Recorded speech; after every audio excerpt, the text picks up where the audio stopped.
Well, thank you very much. That was very unexpected, but incredibly acted upon by Secret Service and law enforcement. And this was an event dedicated to freedom of speech that was supposed to bring together members of both parties with members of the press. And in a certain way, it did, because the fact that they just unified, I saw a room that was just totally unified. It was in one way very beautiful, a very beautiful thing to see. A man charged a security checkpoint armed with multiple weapons, and he was taken down by some very brave members of Secret Service, and they acted very quickly and have just released, for purposes of transparency, clarity. I've ordered it to be put out. You probably have it by now, put out on Truth and put out on many of the platforms. A tape showing the violence of this thug that attacked our Constitution, and also showing how quickly Secret Service and law enforcement acted on our country's behalf. Really did a great job. One officer was shot, but saved by the fact that he was wearing obviously a very good bulletproof vest. He was shot from very close distance with a very powerful gun, and the vest did the job. I just spoke to the officer, and he's doing great. He's in great shape. He has very high spirits, and we told him we love him and respect him, and he's a very proud guy. He's very proud of what he does, Secret Service agent. And we looked at all of the conditions that took place tonight, and I will say, it's not a particularly secure building, and I didn't want to say this, but this is why we have to have all of the attributes of what we're planning at the White House. It's actually a larger room, and it's much more secure. It's drone proof, it's bulletproof glass. We need the ballroom. That's why Secret Service, that's why the military are demanding it. They've wanted the ballroom for 150 years for lots of different reasons, but today's a little bit different, because today we need levels of security that probably nobody's ever seen before. But everyone owes a tremendous debt of gratitude to the courage of law enforcement, the law enforcement, and working with the DC police. And we just spoke with the mayor. And when we're finished, the police chief is going to take over and discuss it also from their viewpoint. But they also performed exactly as they were supposed to. And you see the attacker in different positions, but you also see the attacker totally subdued and under control. So as you know, this is not the first time in the past couple of years that our republic has been attacked by a would-be assassin who sought to kill. In Butler, Pennsylvania, less than 2 years ago, you all know that story. And in Palm Beach, Florida, a few months after that, we came close. We really had, again, we had some great work done by law enforcement. But in light of this evening's events, I asked that all Americans recommit with their hearts in resolving our difference peacefully. We have to resolve our differences. I will say, you had Republicans, Democrats, independents, conservatives, liberals, and progressives. Those words are interchangeable, perhaps, but maybe they're not. But yet everybody in that room, big crowd, record-setting crowd. There was a record-setting group of people. And there was a tremendous amount of love and coming together. I watched, and I was very, very impressed by that. But First Lady and I were taken very well care of, very quickly rushed off the stage. Vice President J.D. Vance, who's here, was likewise beautifully done. He was just saying how quickly everybody acted, law enforcement, Secret Service in particular in this case, but law enforcement. Marco had the same thing. Pete was there. Pete didn't want any help. He didn't want anybody to help him. He doesn't want anybody to help him, but he did get some, didn't you? And I think you also said that it was very impressive. So with that, I'd like to ask Todd Blanche to come up, say a few words, and tell you it's already underway. The man has been captured. They're going to his apartment. I guess he lives in California, and he's a sick person, a very sick person. And we don't want things like this to happen. I think it's very important that I say, though, and I told the representatives of the evening, they did such a beautiful job. It was such a beautiful evening. And again, they're talking about free speech in our Constitution. That's what it's all about, not just White House correspondence. It was really based on free speech in our Constitution. But I said very importantly that we'll do it again within the next 30 days, and we'll make it bigger and better and even nicer. So I just want to thank everybody that was involved. I also want to thank the press, the media. You've been very responsible in your coverage. I will say I've been seeing what's been out. You've been very responsible. So Todd Blanche, I'd like to say a few words, and then we're going to have cash. And then you're going to go on. We can ask, I guess we can take a couple of questions. I want to thank the First Lady that was a rather traumatic experience for her. There was a lot of action taking place up there very quickly. But again, the response time was really incredible. And we're going to reschedule. We're going to do it again. We're not going to let anybody take over our society. We're not going to cancel things out because we can't do that. We wanted to stay tonight. I will tell you, I fought like hell to stay. But it was protocol. They said, please, sir, because they didn't know there was a lot of action going on, and they didn't know, could there be probably a lone shooter, but we'll find out. We'll find out very quickly. They have it very well under control. So I want to thank everybody very much. And Todd Blanche, please. Thank you very much, Mr. President. Tonight you saw the very worst and the very best of this country. You saw the very worst by the actions of that coward that the president just talked about. But you also saw the very best because you saw law enforcement do exactly what they're supposed to do. And you'll see the videos come out, I expect, very shortly, and you'll see law enforcement do exactly what we want them to do. And so I echo what President Trump just said, that we are extraordinarily grateful and appreciative of the men and women of law enforcement that did their jobs tonight, including one who was injured. This investigation is ongoing. I expect you will see charges filed shortly. The charges should be self-evident given the conduct, but as you'll hear, there will be multiple charges surrounding the shooting, around the possession of firearms, and anything else that we can get on this guy. The investigation is obviously ongoing and just started. There's federal law enforcement already working on search warrants and doing their job, and I don't want to get ahead of them and don't want to get ahead of the work that they're doing even as we speak. Director Patel and I were just on the crime scene a short while ago, and everybody in this room should rest assured that the Metropolitan Police Department, the FBI, Secret Service, everybody's on the scene doing their job.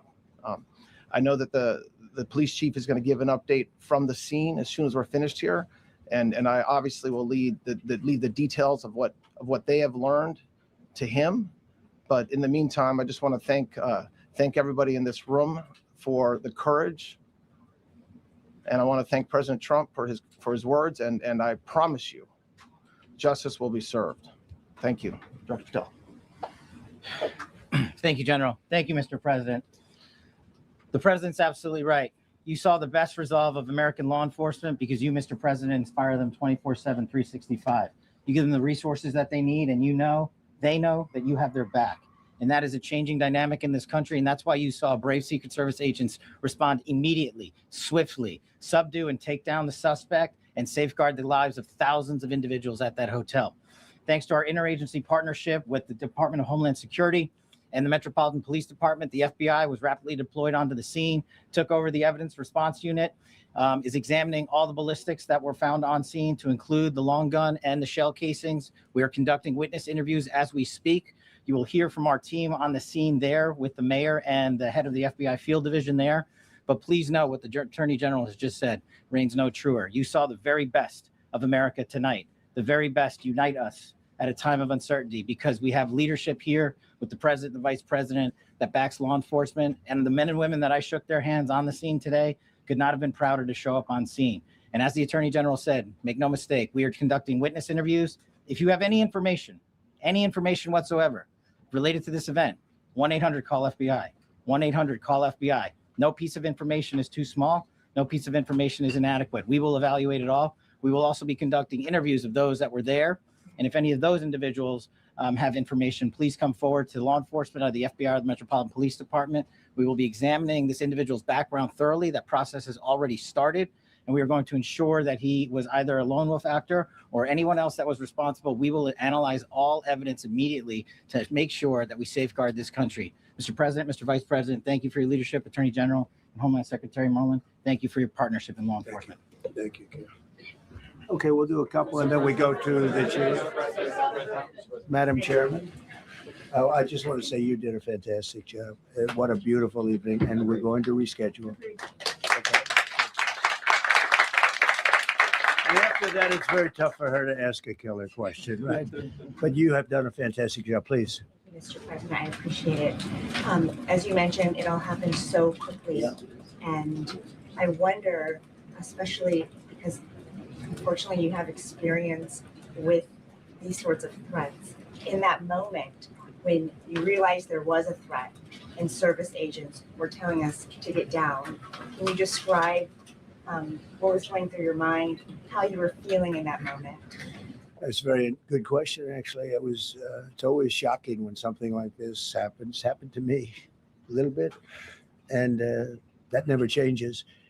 The fact we were sitting right next to each other, First Lady on my right, and I heard a noise and sort of thought it was a tray.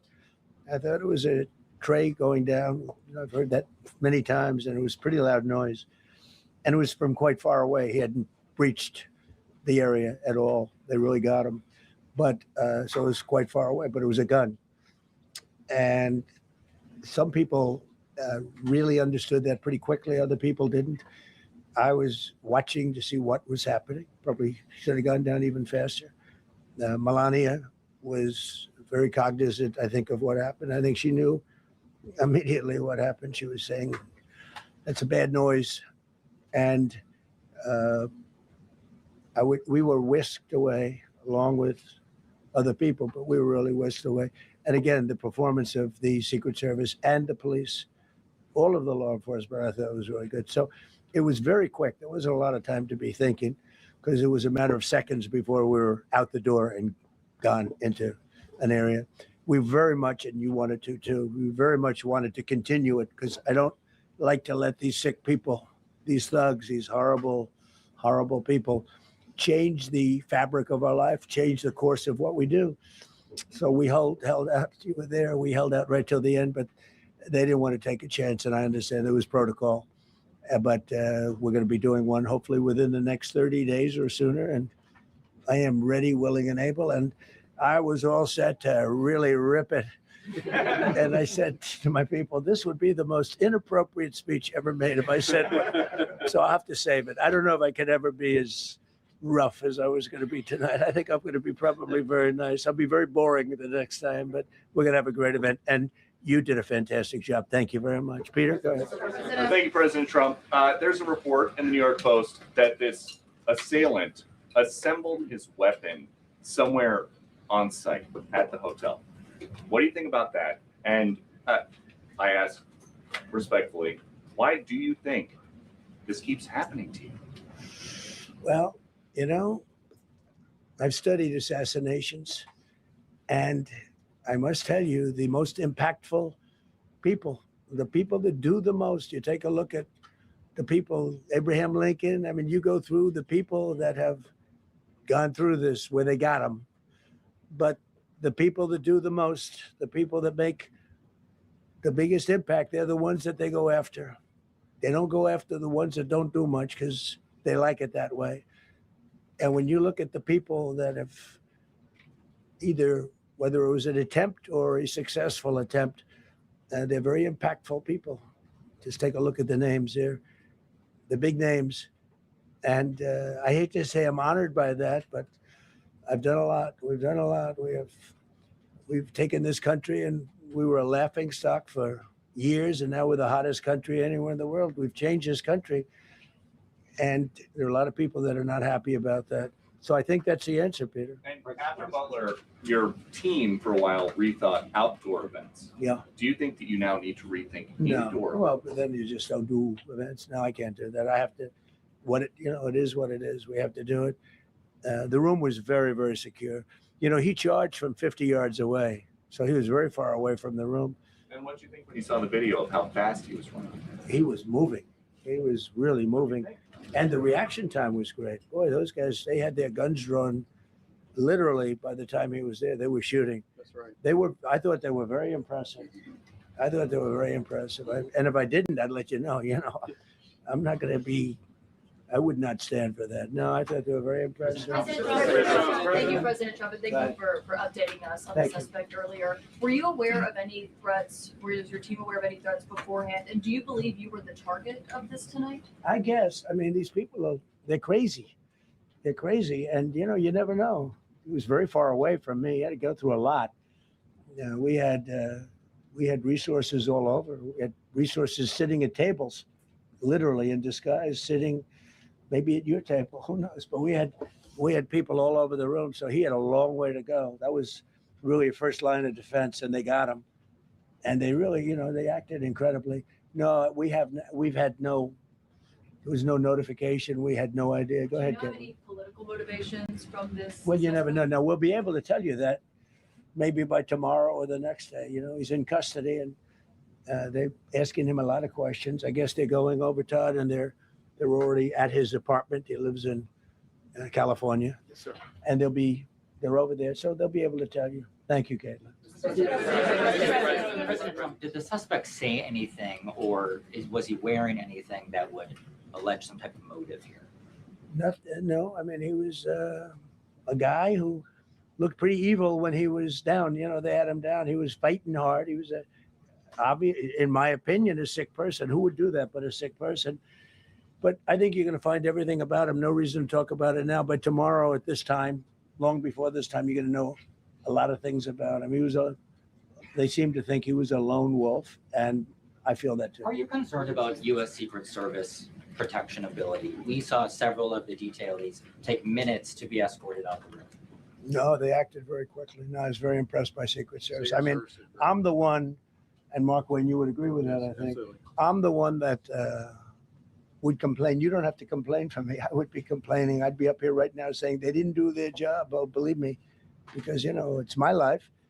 And I want to live because I want to make this country great. That's why I want to live.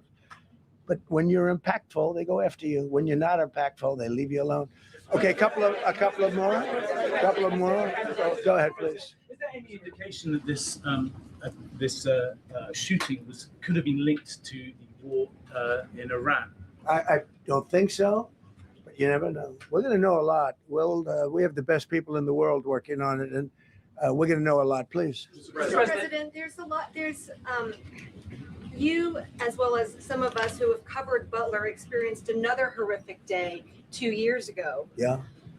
What felt similar? You had the First Lady with you today. What felt different? And you have another 2+ years in office. Are you concerned about something like this happening? Well, I again? can't be concerned. I can only get great people. They did the job, in my opinion, a much better job than Butler. Butler had one weak spot that we all know about. Somebody should have been up there. But even Butler, we had our sniper on our side within 4.2 seconds from a distance of about 400 yards, one shot, and he was gone. And if he didn't do it now, he's David. His name was David. I say, hello, David, every time I see him. David, I like you very much, David. But think of that. Now, if he doesn't hit him, and he hit him right between the eyes from 400 yards without any notice, nobody knew. He heard a sound. He looked over, and there was actually a tree that was somewhat in his way. You know the story very well. And he aimed, he fired. And if he didn't do that, beyond me, you would have had a lot more people killed. We lost one great person and 2 people very badly hurt. They're okay now. But no, that was so in a sense, that was pretty amazing, the job they did. But they did have that one weak spot. As you know, they should have had that covered. Tonight they had everything covered very quickly, and he was fast. He was running full blast, and they got him before they got any further. I was very far away. You know, he hadn't anywhere close to breach the doors of the ballroom. The ballroom was sealed, and everybody in there. That's why once those doors opened, they didn't want to do tonight. If the doors weren't opened, we could have probably done it tonight. But I think we're much better off rescheduling. Yeah, please. Mr. President, for you and perhaps law enforcement as well, what is the level of confidence that this was a lone actor? And has the suspect made any statements to police while in custody? Yeah, I think it's just it's not my profession. We have great professionals up here and outside that have been working with us. My impression is he was a lone wolf, whack job. These are crazy people. These are crazy people, and they have to be dealt with. We had that in the second attempt, as you know, and he's spending life in prison. Because if you let him out, they'll probably, if he serves 10 years or 15 years, you let him out, he'll probably try it again with somebody else. They're sick people. We have a lot of sick people. But you're going to know, I think very shortly, you're going to know, Todd, a lot about him. You're going to know a lot about him. Yeah, a couple of more. Yeah, please, go ahead. Are you concerned about political violence? This could be politically motivated. All violence. I'm concerned about everything. Look, but I can't be so concerned that you can't function. No, I'm here. It's a dangerous profession. You know, I tell the story, race car drivers, I think it's very dangerous. So if you take 1% and then take about 10% of 1%, just to break it down very easily, they die. So much less than 1%, 10% of 1%. I think bull riding is very dangerous. If you take about the same 10% of 1%, much less than 1%. But if you take presidents, it's 5.8%. And about 8% are shot at. So nobody told me this was such a dangerous profession. If Marco would have told me, maybe I wouldn't have run. Maybe I would have said, I'll take a pass. No, it's a dangerous profession, but I don't view it that way. Look, I'm here to do a job. As part of the job, it is a dangerous, I can't imagine that there's any profession that's more dangerous, but I love the country and I'm very proud. I'm very proud of the job we've done. You see what's happened. We have a great country. We've got, I think, the most successful, the hottest country anywhere in the world. This happened over a period of just a year, and we're going to do great things, but with that come risks. There's no question about it. Yeah. To that end, I mean, there's been so much political violence, not just aimed at yourself, but at other members of Congress, state house speakers, you name it. Is that just the cost of doing business to do politics in America anymore? Yeah. Well, what does that say about our country? Elsewhere too. Yeah, we're not the only country. You look at this great violence with all countries. I was talking to somebody from another country today, and they have numerous assassinations of political figures all over the world. You look at South America, it's like some of the numbers are just horrific. It's dangerous stuff, whether it's here or someplace else. No country is immune. No country. Good question. Turn that temperature down at this point? Well, probably if I decided to just not do much, if I let everybody rip us off and take advantage of us. Look, we're leading the world in trade now. We're leading the world in the military. We're the greatest military in the world. I rebuilt it in my first term, and now we use it because we have no choice. We can't let, as an example, Iran, we can't let them get a nuclear weapon. Everything will be peanuts compared to that if they ever were given a nuclear weapon, and they'd use it too. Marco and I were talking about it today. They would use it without even hesitation. We can't do that. It was a shame. I said, oh boy, look at the numbers. We just broke 50,000 in the Dow. We just broke 7,000 in the S&P. They said we couldn't do it in 7 years, in 5 years, 4 years. They were saying maybe in 5 or 6 years. And we did it in 1 year. And I called everybody together. I called all of these people and others. And I said, we have to take a little journey. I seek to do this. We just had the great number. We just broke 50,000. Wasn't supposed to happen during my term. Wasn't reachable. Did it in 1 year. And I said, we're going to have to make a journey to Iran. They're going to have a nuclear weapon if we don't do it. We had the B-2 bombers take them out. I terminated in the first term the Obama agreement, the Iran nuclear agreement, which was a disaster. That was a road to a nuclear weapon. They would have used it. They would have used it 100%. So, you know, when you do things like that, you become a target. If I wasn't doing that, I guess I'd be a lot less of a target. But I'm honored to be. Okay, one more question. Go ahead.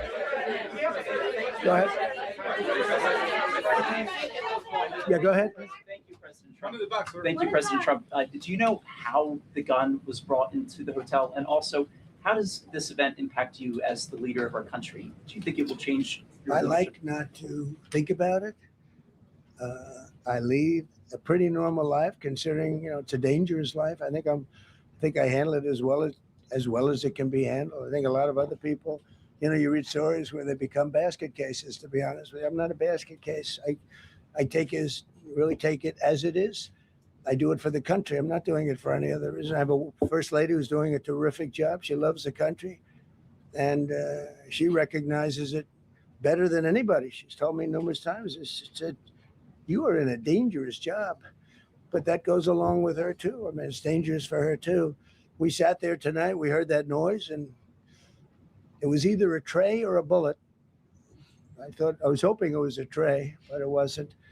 And again, we had some very brave people doing a great job, so we're very proud of them and happy with them. I just want to thank everybody. They will be able to give you all that information as to the names and everything else. I think we released the names already. Most of you would have it, but his name. We appreciate it. I see so many tuxedos and beautiful dresses. It was a little different evening than we thought, but we're going to do it again, and we have a great chairman who we're so proud of, and we have to make it better. We'll make it safer, I guess, right? But we're going to make it even better. Okay, thank you very much. Thank you. President Trump, so we're here from about how impactful this was. Can we hear from her about? Well, honey, would you want to say something? Okay. Huh? Right. Many of the people across the globe, in fact, are watching you.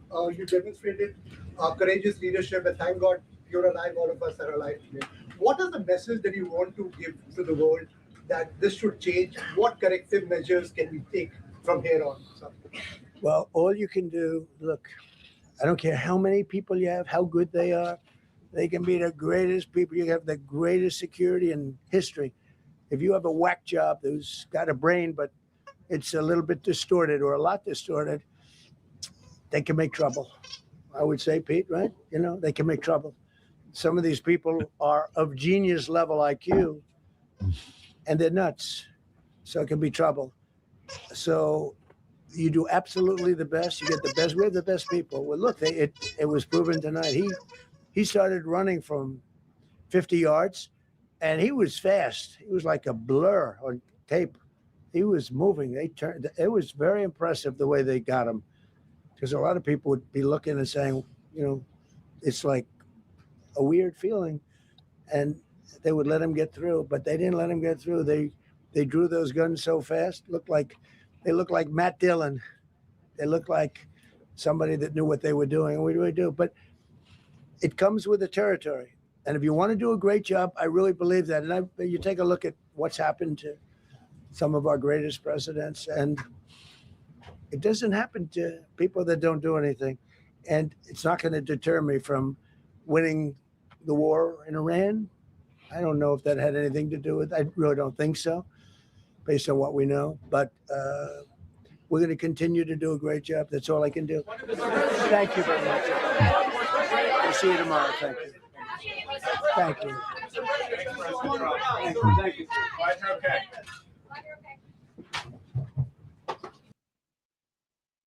Well, hello, my friends. Sorry I didn't put a tux on for this evening.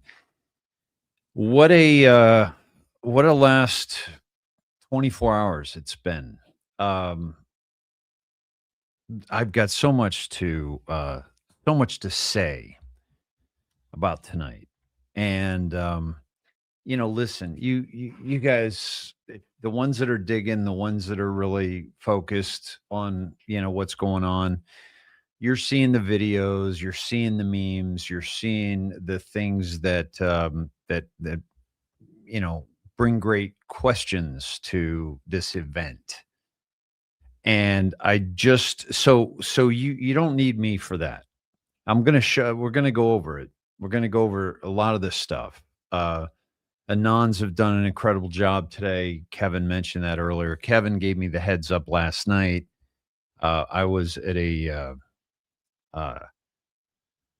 what do you call those? Crab, like a crab boil, Louisiana crab boil, and a friend who is he's from Louisiana and knows what he's doing. And boy, does he ever! And it was wonderful, and it was wonderful to be with friends and meet some new people and family. But late in the night, we're playing a game, and I get a text from Kevin and about it, and I'm like, holy shit! And I was able to let everybody know there, which I did, and there were some definite Trump supporters and Q followers and awake, humans. And I don't wouldn't speak for everybody, but there was but in a crowd, like a mixed crowd, that not everybody's sure, what Jasper's fired up. Hey, come on. He's here he is. Here he is. He wants to say hello. He's been very concerned all day, haven't you, about this guy. And so at any rate, in a mixed group, it's like, wait a minute. If this was a Democrat president that there was an assassination attempt on, I think we would have stopped, called a timeout, pulled up the news, pulled da da da da. But there's still this thing about Trump that, that people know and understand and appreciate how divisive he is. And so it's not like even acceptable almost to like stop everything and pull it up. Now there was a child there, so certainly we don't want to pull it up in front of the child and have the conversation. So that's a factor as well. I'm talking about some very serious matters here. You realize that, right? Like you can tell when I'm in serious mode, right? Okay. So yeah, I don't think he understands. So at any rate, so there are a lot of factors, but I just wanted to kind of tell you where I was in the whole thing, because you can see the videos, the memes, but what you're about to hear and over the next couple hours is me and what I, based on seeing this big picture. And so for those that are here and that may watch later, I just want to honor your desire for my take on this whole thing.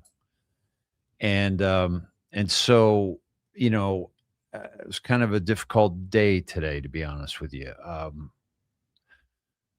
And other factors. And so this would not have been a normal thing to come on live, but I know how important this is.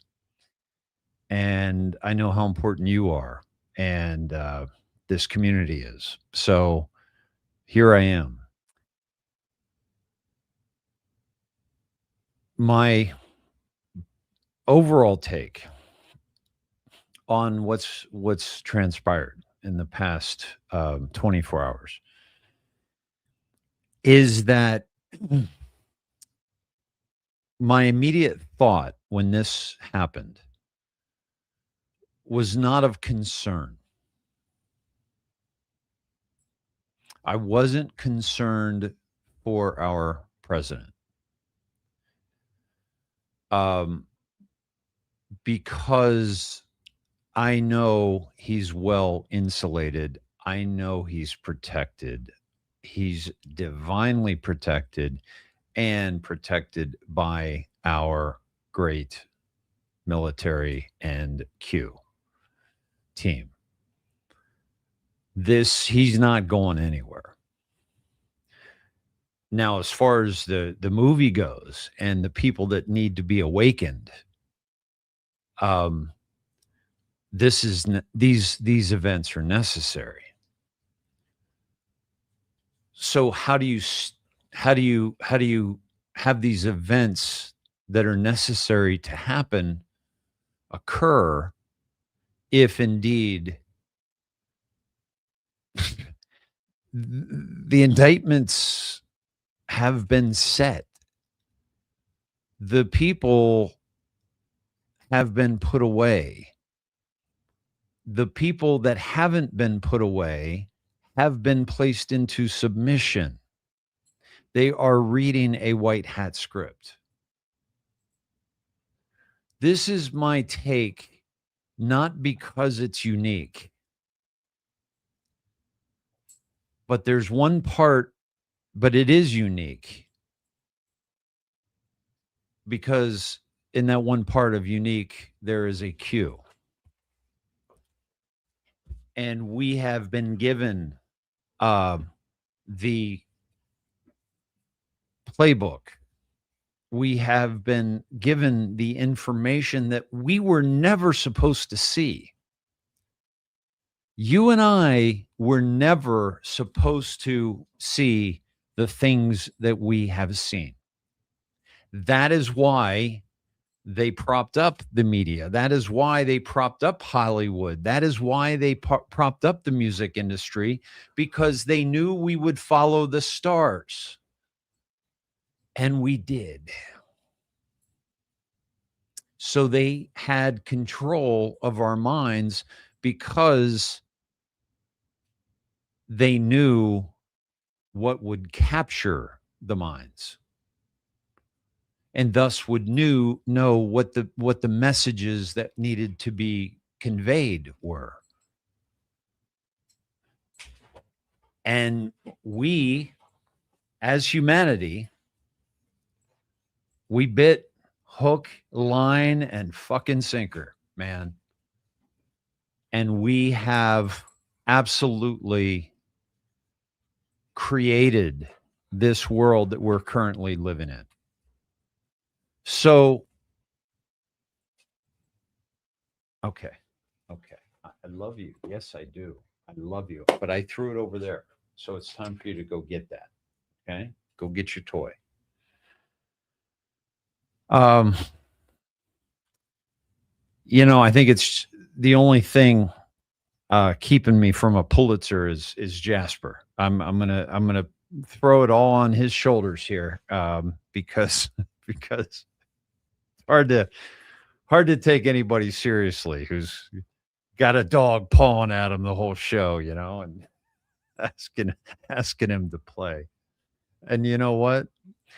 I wouldn't have it any other way. And I think that I speak for many of us in this Sned shed that this is Jasper's shed, and you and I are just lucky to be here, right?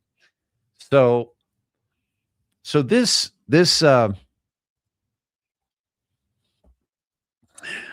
so given what we know, okay, and let me speak for myself, but I say we because I know that you are Q Patriots. I know that you have followed me for many years, not because of the great wisdom of David Snedeker, which is right up there. Okay. All right. But the great wisdom and foresight and time machine and AI and military and NSA and POTUS, Donald John Trump, I think Barron, Ezra Cohen, Dan Scavino, because of all of that, we are in an incredible incredible time in human history where all of this that has enslaved us is being dissolved away. But to dissolve, it needed us to throw water on it. It needed all of us to pick up our buckets and just throw water on the Wicked Witch of the West, and expose the wizard, and make it back home, only to realize that the whole thing was a nightmare. We are at a turning point in human history. I came up with the Rubicon.com because Rome would not allow Caesar and the army, the Roman army, which had conquered the known world, coming back from Asia, where he conquered more land.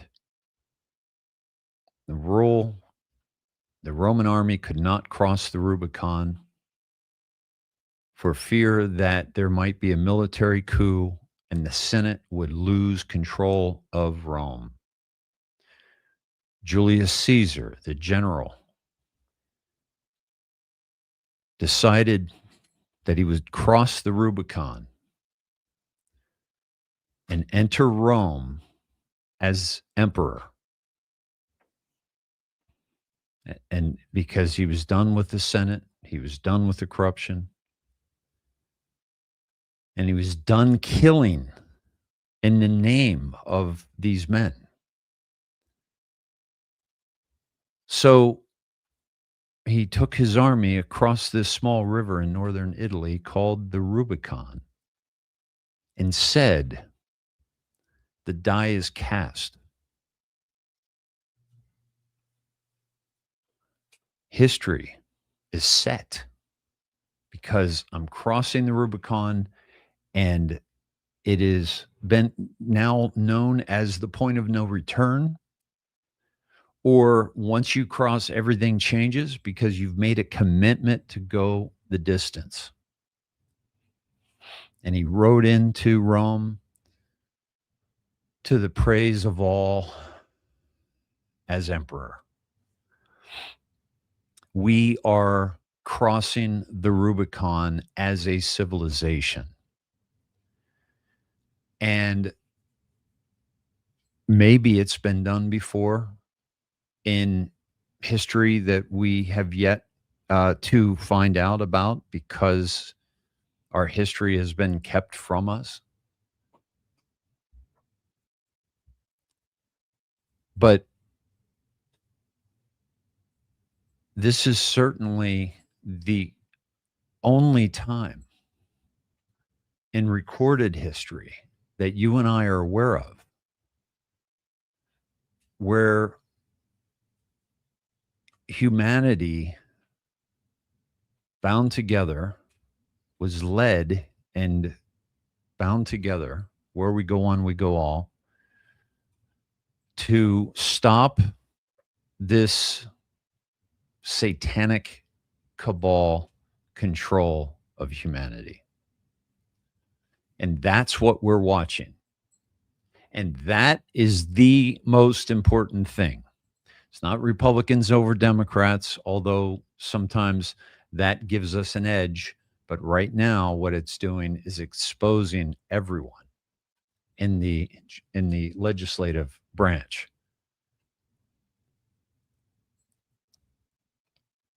The judges that we were supposed to revere, and they wear these robes, are some of the worst people on this earth. And we're now seeing that. Both of these groups are taking money from foreign entities, so we don't have a three-sided government. And we haven't had the executive branch either, but now we do with POTUS and with Q.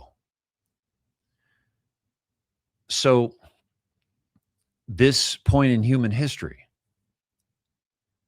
must be conquered by good over evil. And I believe, based on everything we're seeing, that we are watching a movie that has been created simply for the mass awakening of the population of humanity. And they got to do whatever they can to make that happen because they have seen the future. They have lived in the future. Let's decide right here and now that there is a time machine. Let's just decide it. Why should we decide such a thing, Dave? Why should you tell me what to think or what to believe or what? Because it's not me saying this. It's the smartest man that ever lived in our recorded history, Nikola Tesla, who said that he created a situation with the arc at the Wardenclyffe Tower. Sitting under this electric arc, he said he saw the past, the present, and the future at the same moment in time. We know about that. We know about his relationship with John Trump, who was an MIT professor and looked at his documents and was called in by the FBI Department of Alien Property. And he said he didn't see anything, but he built a tower like Wardenclyffe. But no. But don't pay attention to any of that. Don't pay attention to the Barron Trump books, Ingersoll Lockwood, and the connection that Ingersoll Lockwood website has with the Q team and how Ingersoll has predicted three things that I have gone live and showed you what they predicted. That is a legitimate Q comm. The continuous comms from Trump going back into the drops and with, even related to Lockwood. All of that, the posters, the artwork of the past with Trump on it. The reason I'm saying this and not having you wait for me to pull it all up is because I've shown you. You've seen it. You've seen all this.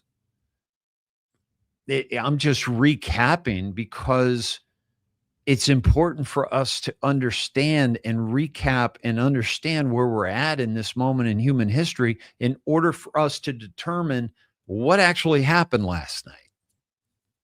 Because we should know.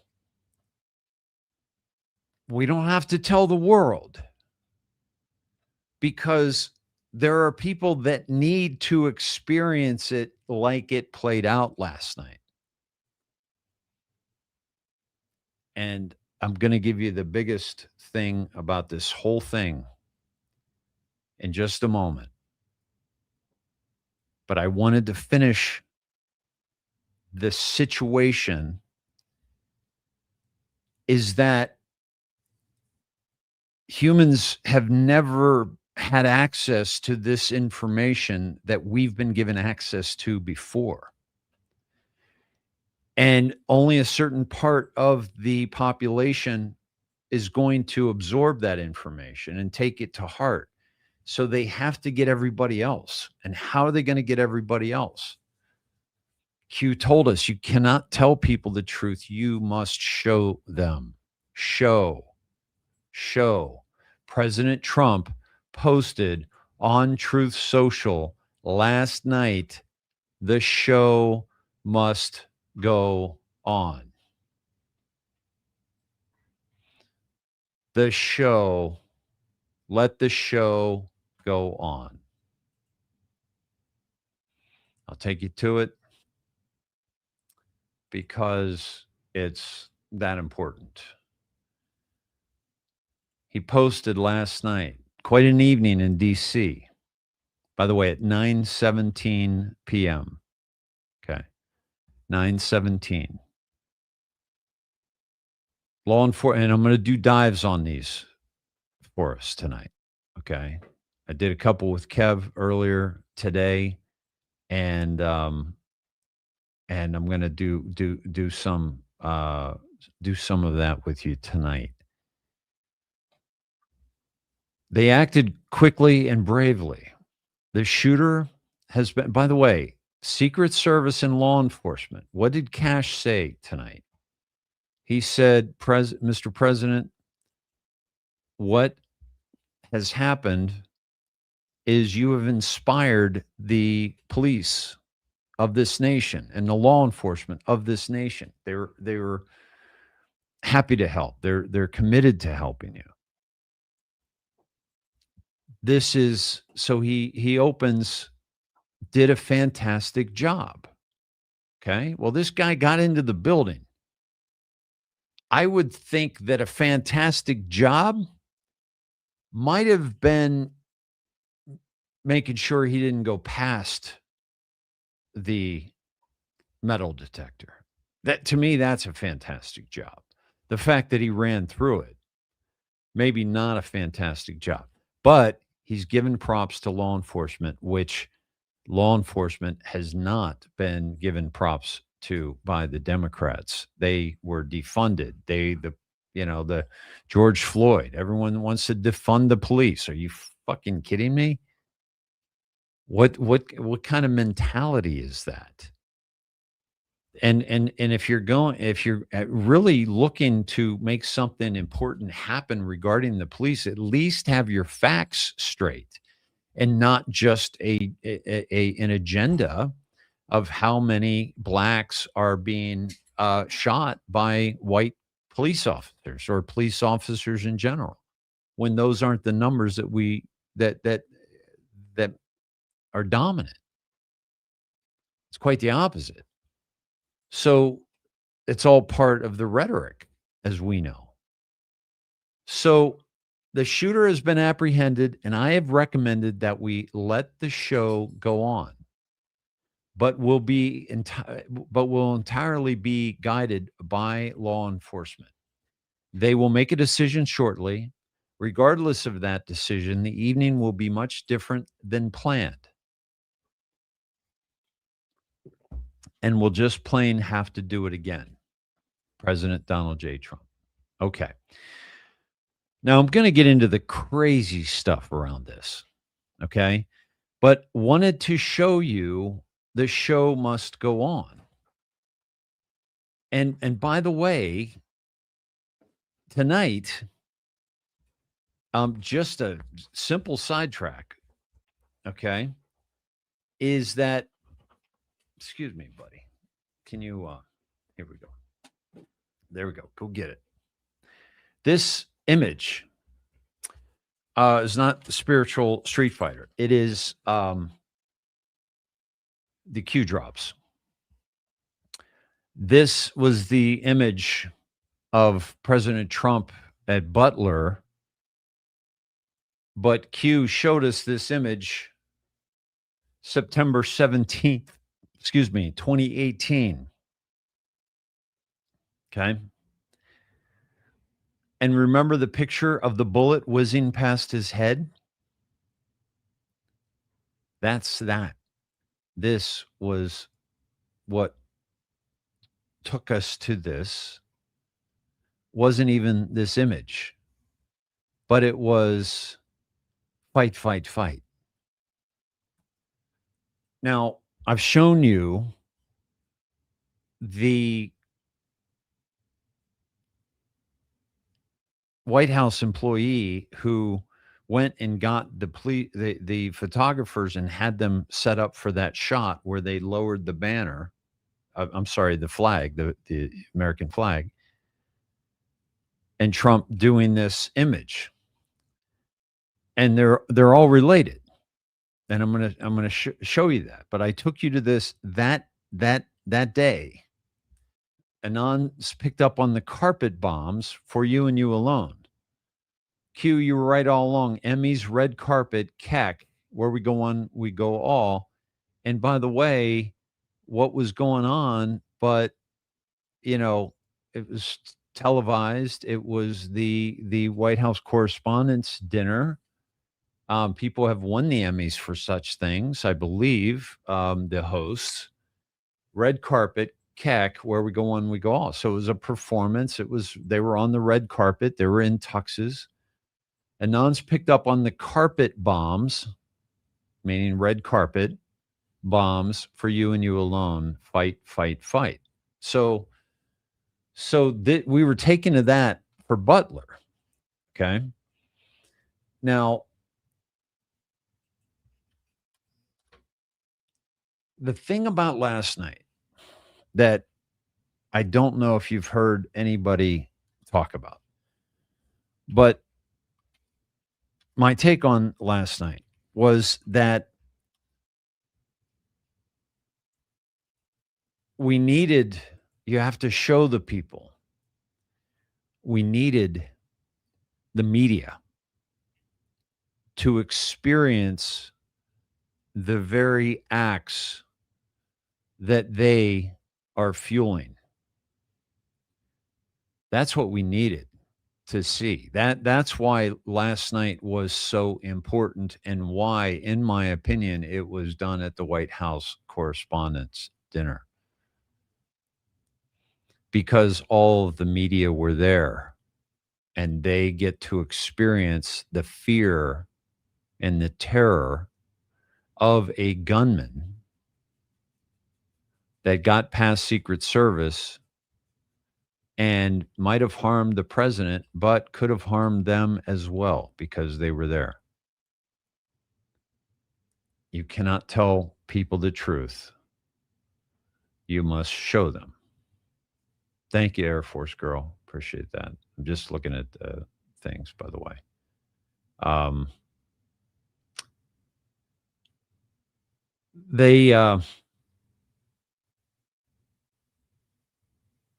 People were talking about how he fell. Yeah, he was being moved off stage and he fell down. But he was kind of being pushed too. And by the way, he was second to JD.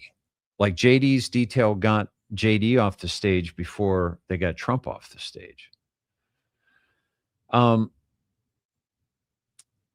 Let's see. Thank you, Edward. I appreciate you, brother. Yeah. Here's the thing, folks. If you're not getting value from this, don't share it. But also why you're here. And if you're here, why not share it? Like, are you keeping this to yourself? Like, this is really valuable information. This is very valuable insight. I've been at this too fucking long, and I'm too smart for it not to be. And there's a lot of dumb people out there that are, either sold their soul for money or just doing, yeah. It's so, at any rate, they needed to scare the media. This is what you're doing. You're creating this shit. Okay. You're creating the division between families. You're creating the division between parties. You're creating the division between humans. And you're stoking a fire that has gotten out of control. And you're attacking this POTUS. Now, think about this, my friends. Leading up to this, if you take all the anomalies that I'm about to get into with you, if you take all those anomalies and you push them aside just for a moment, check them at the code check. We'll get to them in a second. And you just look at the comms that we've been getting by President Trump on the CIA, the mainstream media, Mockingbird media, okay, CIA, media. And on the other side of this, Barack Obama, who signed the legislation to allow the media to be lying to us like they are presently. But here's the problem. That's not going to save them. Okay. This was a wake-up call for the media because they're going to start covering President Trump a little bit differently. They're not going to save their ass because they're done. I think their licenses will be gone once we find out the connections to the CIA through William Colby's testimony in 1975 and also Bob Woodward's work with the Washington Post, where he found 400 assets in mainstream media of the CIA assets. So this is all about that exposure. These are the people that President Trump is calling fake news and exposing to the world. The only reason they're still in that room is to be exposed because they are reporting, twists and turns and bends on stories that we are finding out is total bullshit. You and I already know that, but I'm talking about the people that are just waking up. Okay. So this is going to be about, and let me do this. I'm not seeing the comments. My apologies.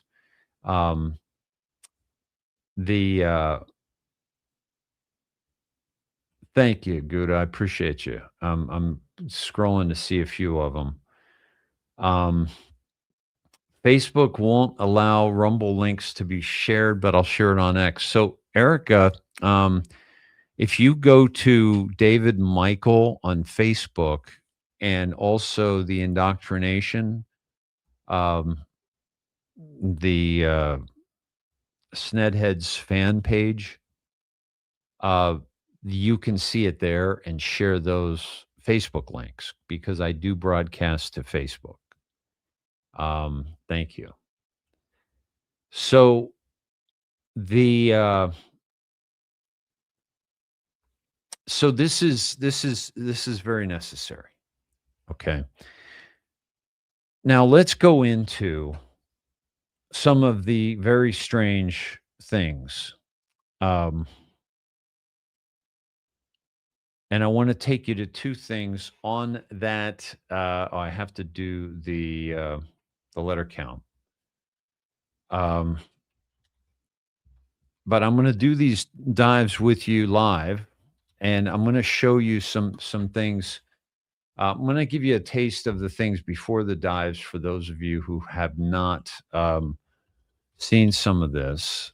But even those who have, it's important that I think we see them together. Let me see if this one's going to work for me here. Yes. Okay. 41. Okay. So 41 and 14. Now, this one is the President Trump's post from last night. And this was here. Are you with me? And yes, you are. Okay. Okay. Let's go to 9/17. Okay.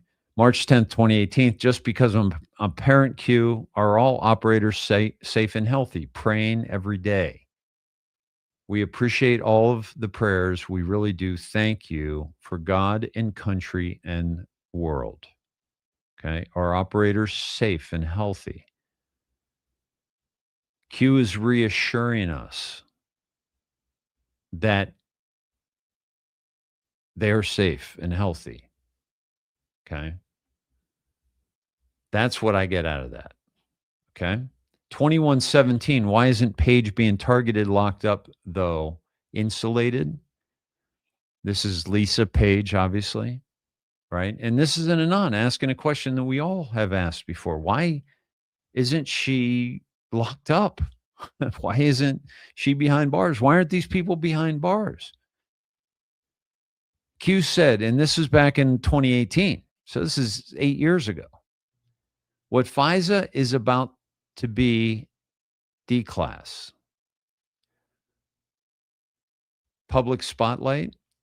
How can you prosecute someone and provide testimony to the judge when you know the true evidence is about to come to light? Digging a deeper hole regarding testimony to the court. So the significance of the dinner last night was the White House Correspondents' Dinner. We just saw a video of Trump, and I've seen this before, but I just rewatched it recently. And Trump is sitting at the White House Correspondents' Dinner, and he's being torn apart by the host. Who was the host of that one? By Obama? By everybody. I think it was that dweeb, the late night guy, Seth Meyers, right? And he was just there. He wasn't running. He wasn't a president. He wasn't a vice president. He wasn't a congressman. He wasn't in the media other than, the Apprentice. And they were lambasting him. And I saw the video. And that's when people think that's when he decided that he was going to run.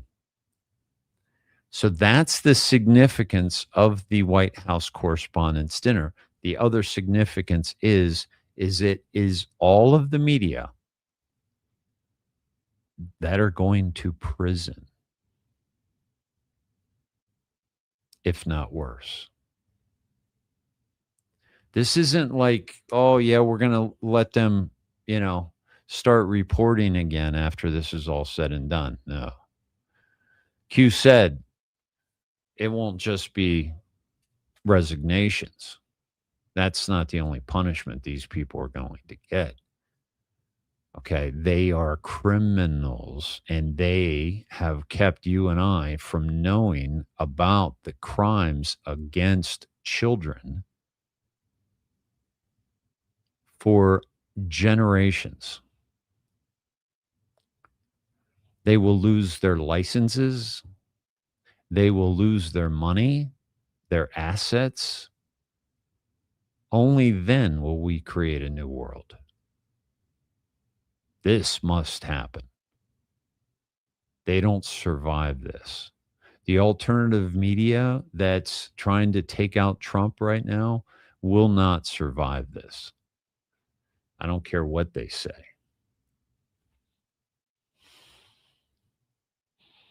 So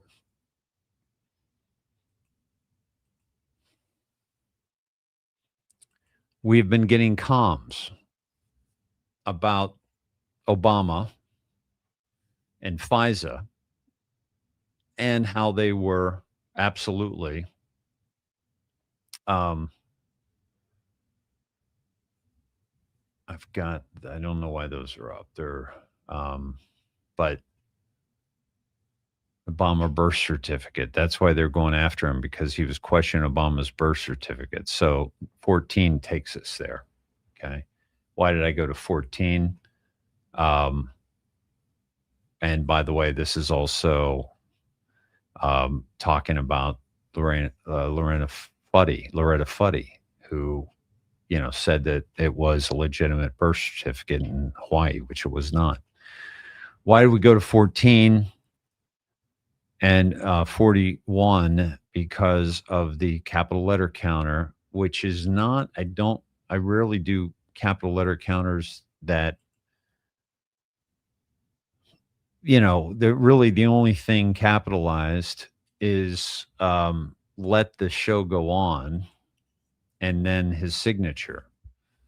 but let's see if it's significant. So I normally wouldn't do a dive on that because it's not like over the top, but this is the revolution. This is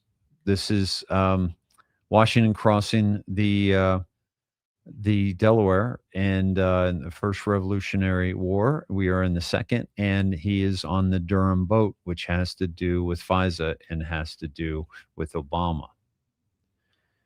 So, state secrets, military intelligence, what I was just telling you about everything that is Q is right here. Admiral Rogers, NSA,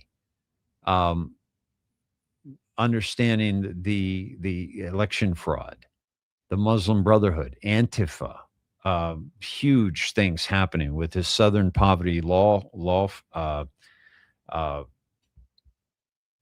Center that, you know, they've been funding the KKK. It's like, hello, people like me been trying to shine a light on the Southern Poverty Law Center for many, many years. And, you know, groups like that, Media Matters. And it's like, this is really bad for our country. And when you understand that they're funding their own opposition, you understand that controlled opposition has been used for a very, very long time. We're taken to who guards HRC. Is it Secret Service? Who guards former presidents? Why is POTUS surrounded by highly respected generals? Why does the military play such a vital role?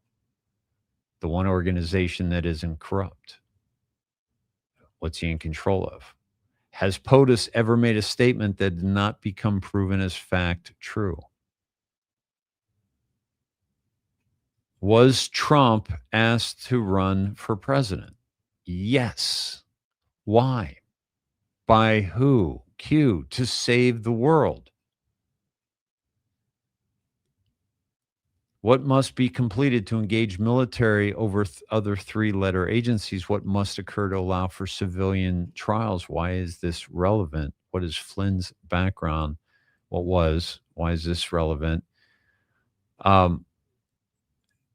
This is all about what's happening right now in the southern Florida, down in Florida, the grand jury investigation and the grand jury panel that's been convened. 41, what a coincidence. The mountain that housed North Korea's nuclear weapons and testing collapsed. Unbelievable timing. I wonder if critically important materials as well as scientists, aka the bomb makers, were inside when it happened. Hold on. I'm so sorry. Shoot. I did not have you with me on the Q drops. I'm so sorry, folks.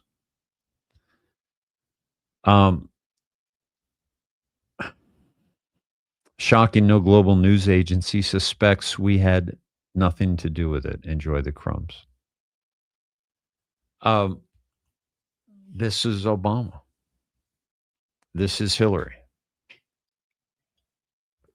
This was the sum of all fears. They were going to use North Korea to set off a bomb, or Iran, or both. They gave them what they needed. So, at any rate, I don't think that was a very significant capital letter count. So that's why, you know, I preface that. But it's good information. But there's enough for us to connect to the DC shooting that we don't really need to dig that much. I'm going to take you to President Trump's other post from last evening and take you to 836 and talk about that. I'm sorry. I think it was 936. Let me double check that. Yeah, 936. Central Time, obviously. And then that would also be military time, 2136. Okay. 936 takes us to this very haunting picture of two cardinals and Heil Hitler with Joseph Goebbels. I don't know these two gentlemen. The Nazi order, NWO, N does not refer to new, the sum of all fears, North Korea, again, okay, POTUS, hostage, threat, disarm, stage set, freedom. Now, this was all about what happened last night. I just mentioned the sum of all fears. And the sum of all fears was a rogue element that set off a nuclear bomb, and they were going to cause the United States and Russia to go to war. Q is telling us that the Nazi world order was in control of North Korea via our CIA, and POTUS, hostage, threat, disarm, set stage, freedom. POTUS, Trump cleared that with the one we were just taken to in the first. Now it doesn't have to relate to what happened last night, but what's happening as we speak and what's happening in the days to come, like we've already seen with the CIA and the Mockingbird media, and hear that, and the false flags, expect false flags. And then what happened last night was a false flag, but it's being used by the white hats. And by the way, this was predicted. With just what I've already shown you, and what's how this is all connected. So he's using this. Everyone's reading those posts. These are very important posts last night after the assassination attempt. Very important posts that everyone's going to read. Okay. 14,000 retruths, 72,000 likes on Truth. That's been seen on X as well. I don't know how many times, but it's a lot. People are seeing this. They're understanding the value and the importance of the timestamp. So this is the stage set. It's a movie. It's this whole movie about North Korea has been a movie, because nothing about North Korea that we've been told is true. 2136, September 10th. This is the military timestamp of President Trump's second post after the shooting last night. A repost from September 9th, 2125. Q, knowledge is power. Thanks and Godspeed, from and anon. Q responds, how do you know when something very big is about to drop? Attacks increase from all directions. Ready the memes. FISA, corruption, again. You have more than you know. I want to repeat that, because many of us, we get upset, or we allow these events to shake us. And I want to repeat something that is so very, very, very important, and that is, you have more than you know. Don't forget that, please.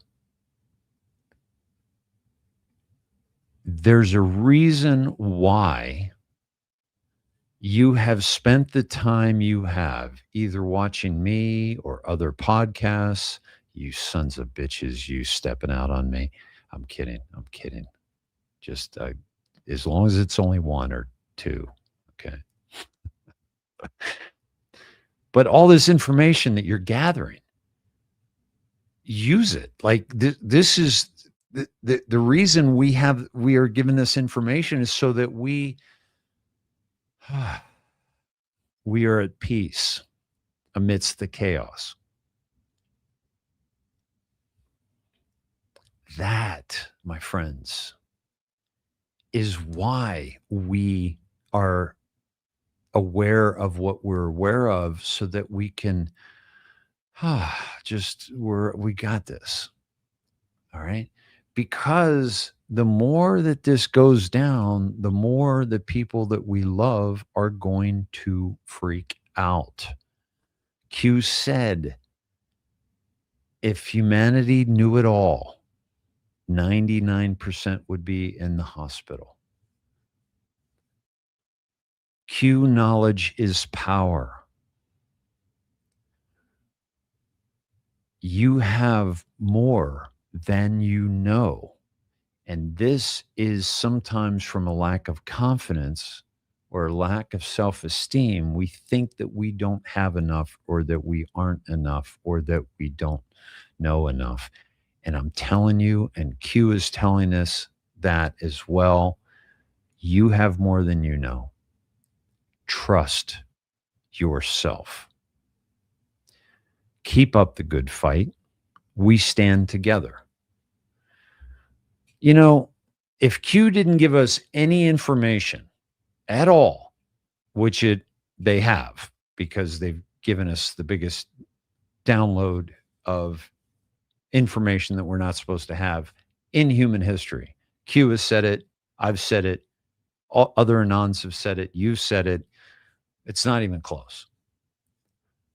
Epstein, human trafficking, Clinton Foundation, Red Cross, Vatican, City of London, royal family, Jimmy Savile, Prince Andrew, Bill Clinton, FISA, the Hammer, the Spine, Snowden, WikiLeaks, Seth Rich, the DNC, Debbie Wasserman Schultz, Donna Brazil, the FBI, James Comey, what's his name? Mueller, Uranium One, Barack Obama, birth certificate,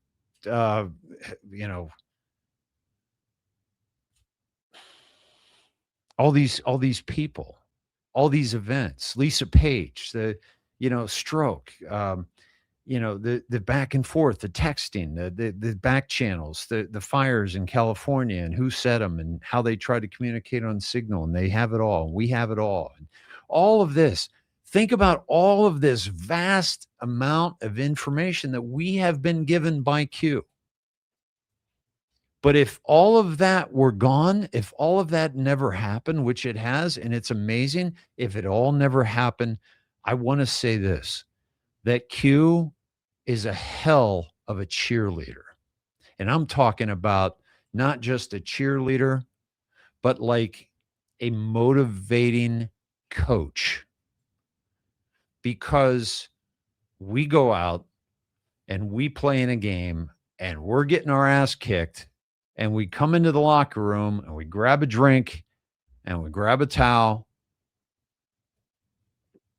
and we wipe off some sweat, and our body's aching, our mind's aching, we're confused, we're battered, we're torn. And then Q walks in to the locker room and says, where we go one, we go all. No outside comms. Be careful who you follow.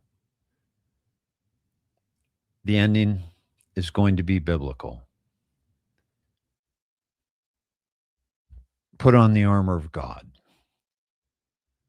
Just like every time, every break, every time out, every time we get together, there's a bright and inspiring message in a sea of shit. And then we're all crazy because we believe in Q. Wow. Wow. So you have more than you know. All of this.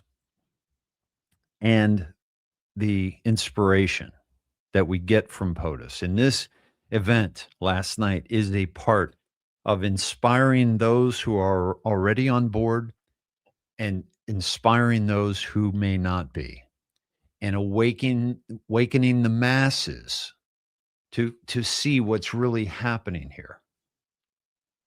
The vitriol, the hate, the disturbed people, the assassination attempts, the history, who's funding them, who's supporting them. My friends, we have to see all of this. And how are we going to see it if it were not for events such as last night to drive home the point? And I want to take you back to this drop that President Trump took us to and really get on a little bit more of the significance of this particular drop. Attacks increase from all directions. Ready the memes.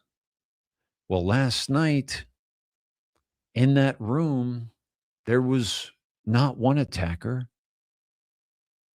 No. There was one shooter, but all of them were attackers. Fox News. Maxine Waters goes on Trump impeachment tear, vows to get him, exposing Maxine Waters. MSNBC Morning Joe. Author believes multiple grounds for impeaching Trump. And MSNBC was there last night, or MS Now, or M Snow. The Atlantic. Oh, geez, this ought to be good. Jerry Nadler, Trump Democrats impeachment. NBC News, Donald Trump, Dem leaders don't want to say impeach Bill Clinton. The Hill, impeachment will be at the top of the Democrats' agenda. These are the attacks on President Trump, the impeachment attacks. CBN, The Independent from UK, Heavy.com, Time, HuffPost, Bloomberg, USA Today. Okay. All trying to take out Donald John Trump. Meanwhile, by the way, they tried to do it in Butler. And we were told that years ahead of it. We were shown this years ahead of it. They set up that photo op. But here's the thing. I don't want people that are still kind of not really awake to watch me, because they're the ones that need to see Charlie Kirk assassinated by a guy who was a liberal and into transgenders and is a part of that crazy Antifa left, wacky group that have become very violent. Very violent. It demonstrations against conservatives, against our president, against Charlie Kirk. They've become very violent. They've become very vicious, and it's important for us to see that as a society, especially people that are not yet awake. And so, an event like Charlie Kirk's assassination will do that. The first day I covered it, that night, I said to you, cui bono, who benefits? Who benefits the greatest by this? And the top two answers we got was number two, it's what I said, was Israel. Because he's starting to question Israel. We've all talked about that, thought about that, seen other people talk about that. Because he was starting to seriously question Israel. Right? And then who else benefits? Not Erica. I'll get to that in a moment. She does. She did. But this movement, the Great Awakening, he was martyred. People were crushed by the loss of him. That's why I, did a few shows about it, but I don't keep doing shows like Candace and trying to rake in a bunch of money off it, because I don't think we're supposed to wake up. She called out Kash Patel. Oh, I fucking know Kash Patel's lying about that. I don't need Candace Owens to tell me that. I just know Q, so I know that Kash is playing his role in this whole thing. Valhalla. Charlie was Christian. Valhalla is a Viking, ceremonial funeral and resting place. It's not the Christian view. Valhalla is witness protection. Valhalla is a place in New Zealand, which I don't think he would be at anyway, even though we saw the picture of Goat Island behind Tucker Robinson. Tyler Robinson Tucker. I was thinking about Tucker. And then Valhalla is also a mountain not far from McMurdo Station in Antarctica. So what's in Valhalla? Is it, the gateway to the next land beyond the ice wall, where I would love to think JFK went, JFK Jr. I would love to think that Prince is there, and Michael Jackson and Elvis and all these people, all the, Bobby Kennedy, Malcolm X, but,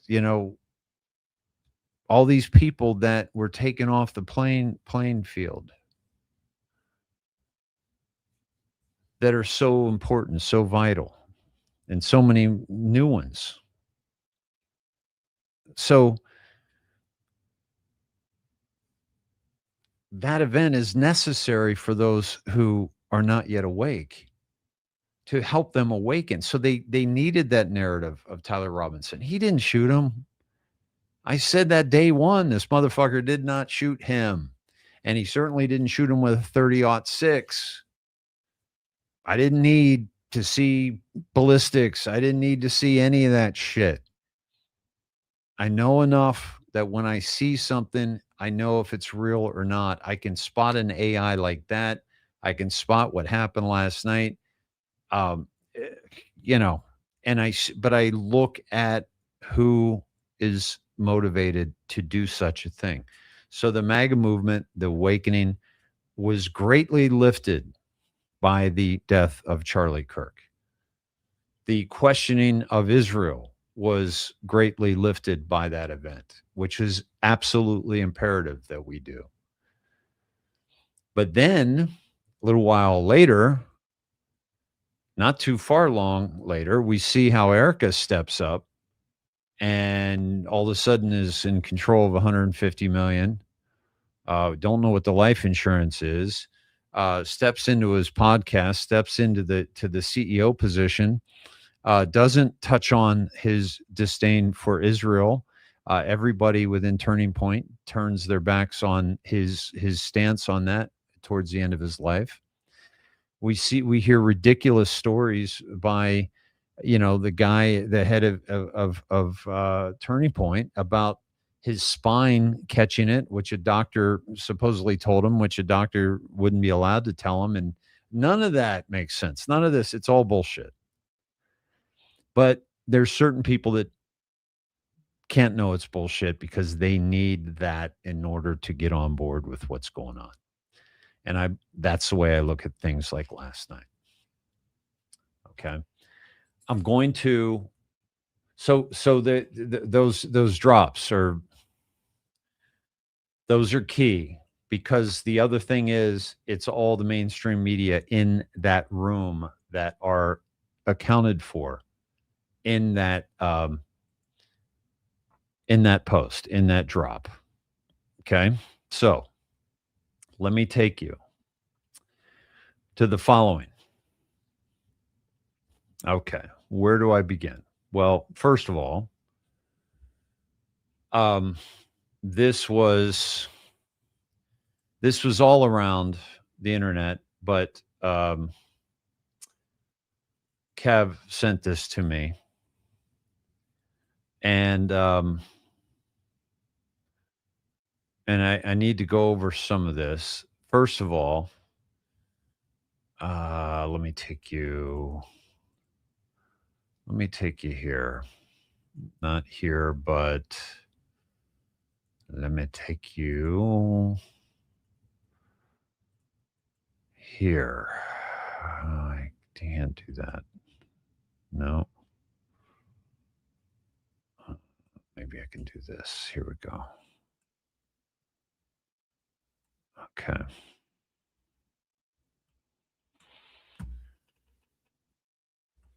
Okay. So this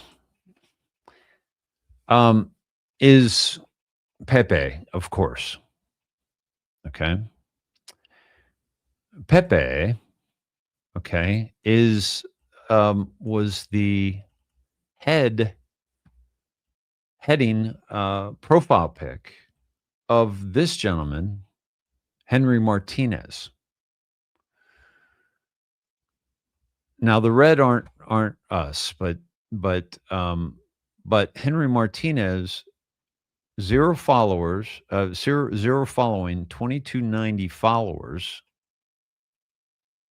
and did one post, and it was December 22nd, 2023. And he says Cole Allen, who is the shooter. What? This was in 2023. What the hell's going on? All right. So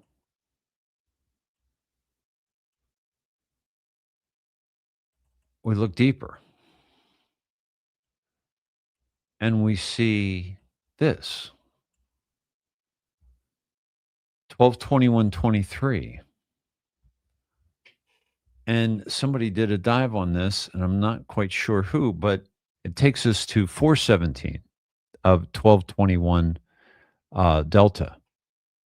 Okay. This was in 2023. This was in 2017. News unlocks map. Future proves past. Stringers important. Hint 12/19. 22 white hats or White House POTUS press. Divert attention. Capital H. Find post. News. POTUS tax bill speech. Learn 22 2 + 2. AT&T diverted Capitol home. Now, so that's the divert attention or divert AT&T, looks like. But here's the White House POTUS presser. This is like that's where they went. So not only is it the press at the White House Correspondents' Dinner, which this is White House here, okay, but also they went back to the press room at the White House and had a presser with Trump, Cash, Blanche, okay, everybody that for the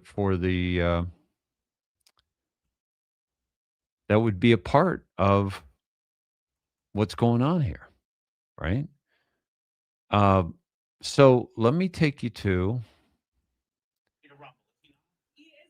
this is let me put this up, and I think I'm taking this directly from Kev. So let me know. No, I don't think this is going to. There we go. Let me know if we have audio on this, please.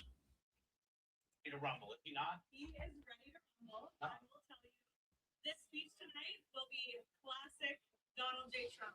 It'll be funny. It'll be entertaining.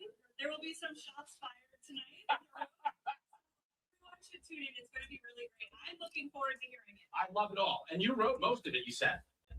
There are going to be shots fired tonight in the room. Let's try this again. What the hell? Oh, geez.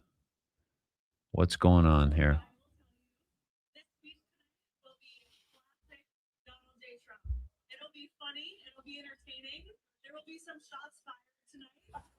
Everyone should tune in. It's going to be really great. I'm looking forward to hearing it. I love it all. And you wrote most of it, you said. I can't take credit. True Donald Trump fashion, the man puts his pen to the paper himself. So it's a lot of his own work. I'm not giving you any answers. I don't think anyone here wants to give you answers. You're literally talking to me right now. Okay. So, what's that all about? There are going to be shots fired tonight. They talk about the script. You wrote the script for President Trump. Well, he's put his own pen to the paper. He's writing the script. Okay. He's writing the speech. He's writing the story. This is very interesting. Somebody mentioned, let me, who said about Il Donato posting? Michael. Yes. Let me show you what he just posted 8 hours ago. Okay. Which is significant.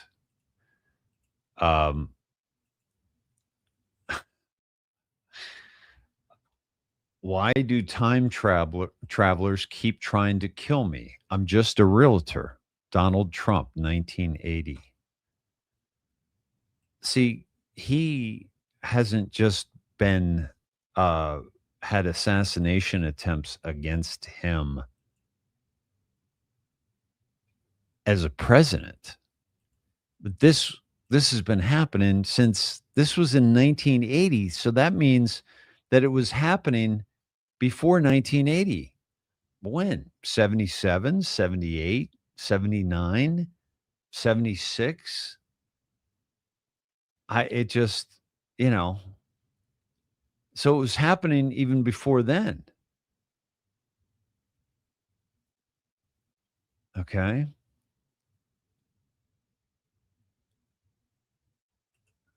Il Donaldo also posted this.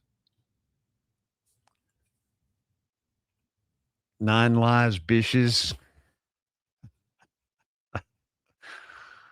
Gotta love that.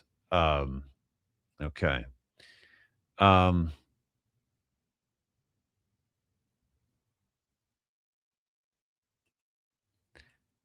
He also posted this, and I'm going to also get to the to what supports my theory here.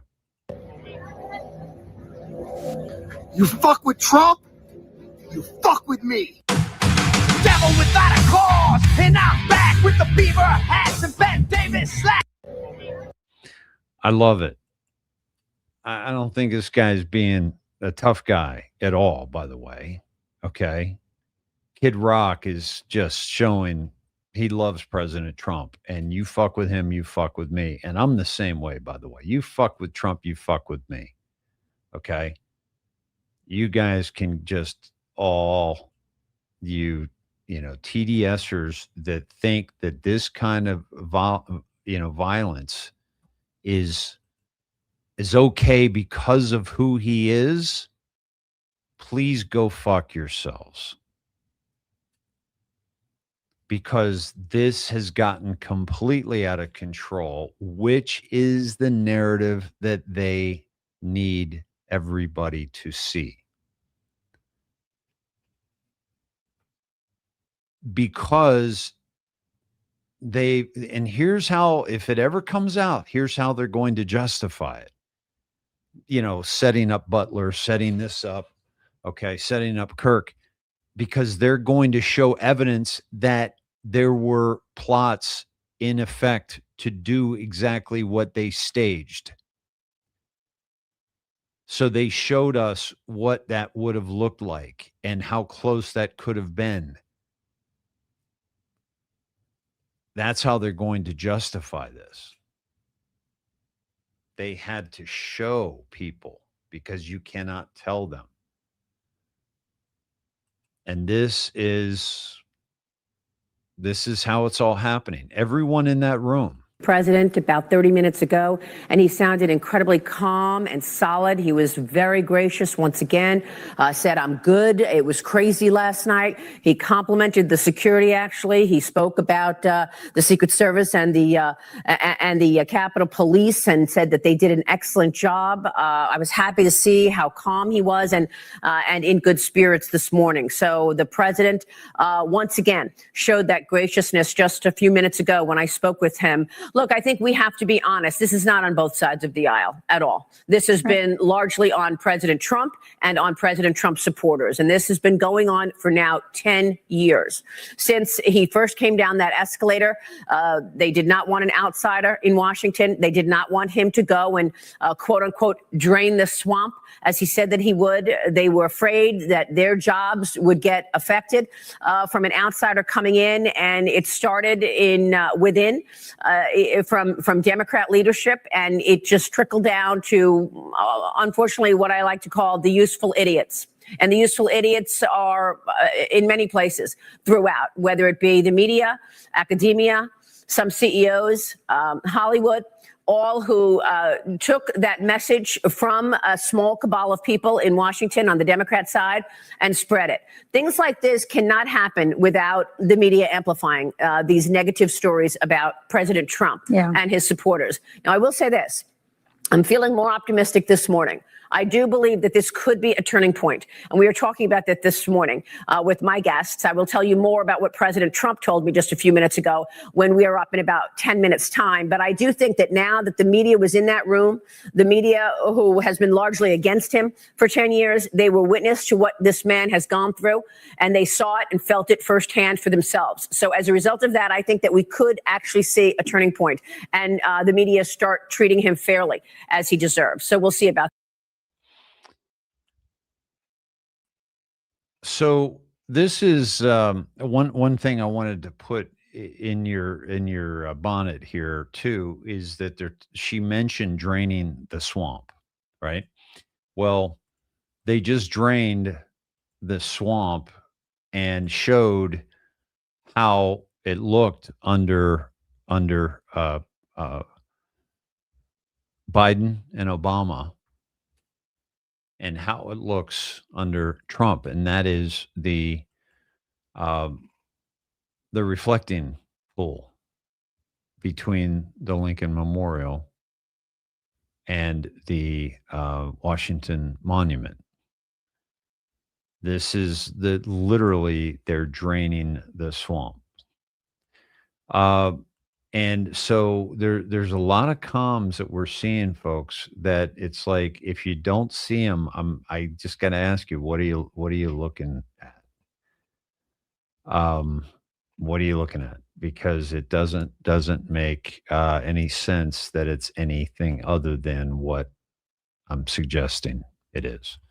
Folks, please support my work here.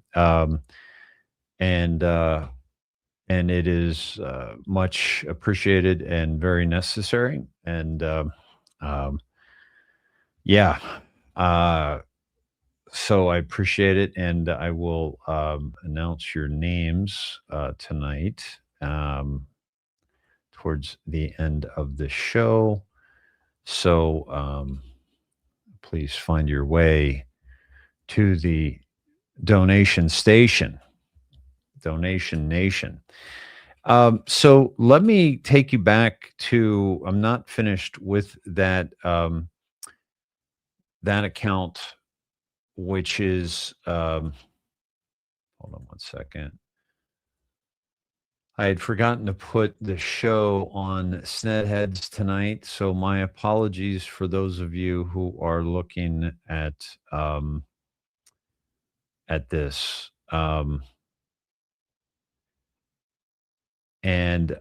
So I've got some, so anyway, so let me take you back to that post,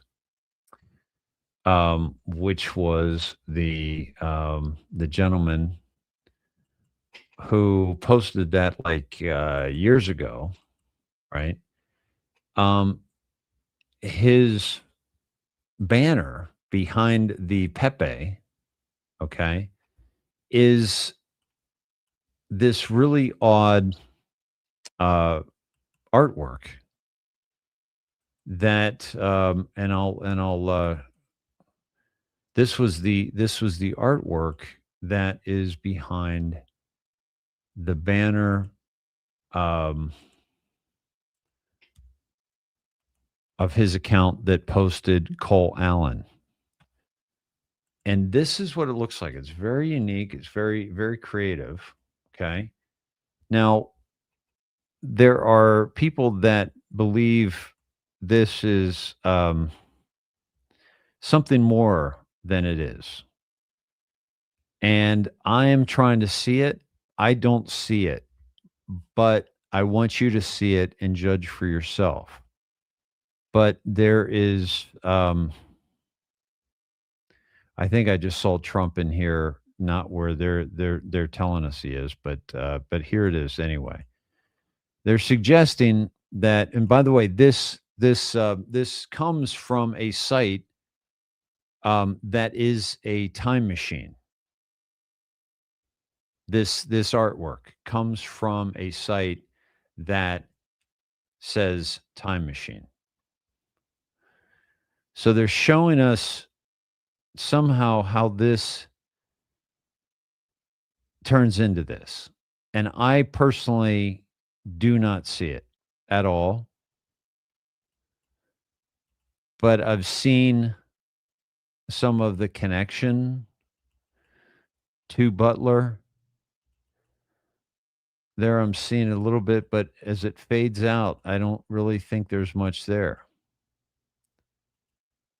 And again, I could be completely off base here, but I don't need to go this deeply or this conspiratorially to be convinced that they're one and the same in terms of the necessity to create this false flag.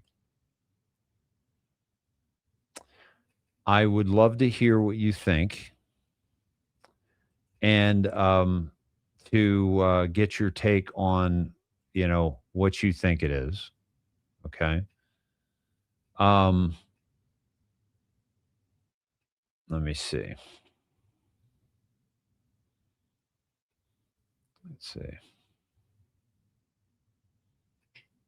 Yeah, the best part of draining the swamp was fixing the leaks. That thing was leaking like a sieve. Yeah. And the leaks figuratively and literally, right?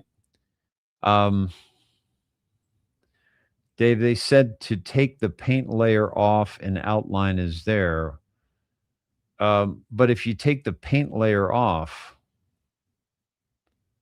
then, how do you take a paint layer off?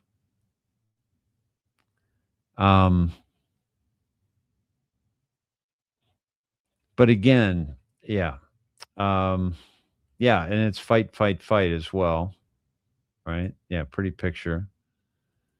The Big Gouda says the face and the hand color line up, in my opinion, but that's now after I've seen it. Yeah, it's the kind of thing where if you overlay something over it, you can find something in it. I kind of see Trump's face. Let me see if I can get my cursor on it. I kind of see a Trump face right here. Like, just because I'm thinking about it. But that is the woman's face, I think, that is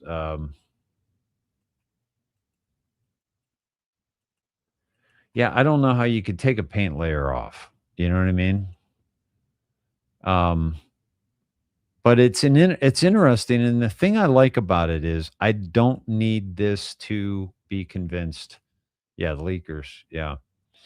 that they're lined up. Yes, the artwork behind Henry Martinez. Yes. Yeah. You see that too? Cool. More to the right, D. It's hard to see. It is kind of cool. Yeah. I mean, it's pretty cool. So Reagan and Star Wars. Now, somebody said that I want to go to a post on Snedheads. I haven't seen this, but Kathy Drexler shared this, and I want to take us there and just give it a view. I don't know how long it is, but it takes 90 seconds. And let's see if we can't get to this. Welcome back, Truth Seeker. It is April 25th, 2020. Because again, you learn this knowledge, you see how rigged it is. But he goes into the alphabetical gematria. A is 1, Right. up to Z is 20. Goes into gematria. Cole Allen. What lines up with Through that? the propaganda, and you can take advantage of this knowledge with the rig sports and the rig market. Day after day, day after the 31st superior, the general of the Jesuits. But yeah, again, Cole Allen's 79 and 47 in these ciphers, like we talked about. Trump is 79 years old. He's number 47. Today would be the 79th day of Ronald Reagan's age, who would be 115 years old. And here we are on the 115th day of the year. And you can rewind to what I showed you on the July 13th, 2024 shooting hoax, how it was 115 days before the election on November 5th, 115. The day in history the Jesuits tried to assassinate King James, but failed.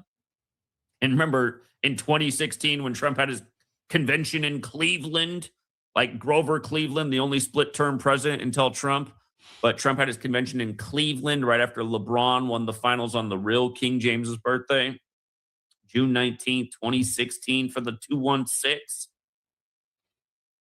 Again, all this stuff is one big joke. That was for the 58th U.S. presidential election, like the real King James died at 58. But anyway, think about it. The 115th day of the year, while Reagan would be 115 years old if he were alive. Just think about it. Just think about how perfect that is. And again, the big number with the Jesuits is 201. Today's 201 days to the Superior General's upcoming birthday. Today's 164 days after his last birthday, like Cole Allen. And again, 34 days to John Hinckley's birthday, which is also JFK's birthday anniversary, May 29th. Again, all four of the base ciphers clearly coming together in this ritual and tracing back yet again to the Jesuit leadership. And we'll also get to how it's synced with the Pope, because of course the Pope is who the Jesuits serve. If you are watching the news tonight, you see how it's, when Hinckley shot Reagan, he paralyzed James Brady, which brought about the Brady bill. If you were watching the news tonight when they were anticipating Trump, who came out and spoke at exactly 33 minutes after the hour, remember, reminding us of Governor Cox in Utah, who said it took 33 hours to get the shooter of Charlie Kirk.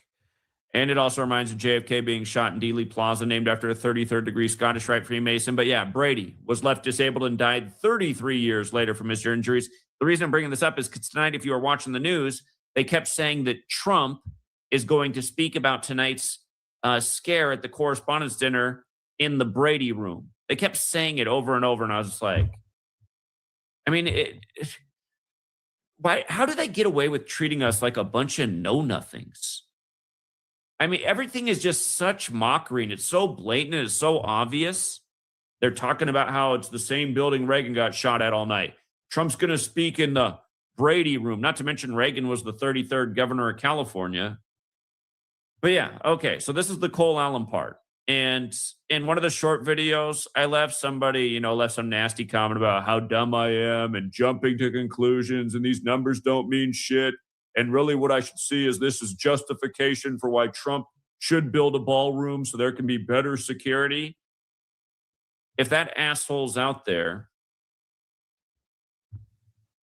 Look at the Gematria Ballroom in Cole Allen. I mean, are you kidding me?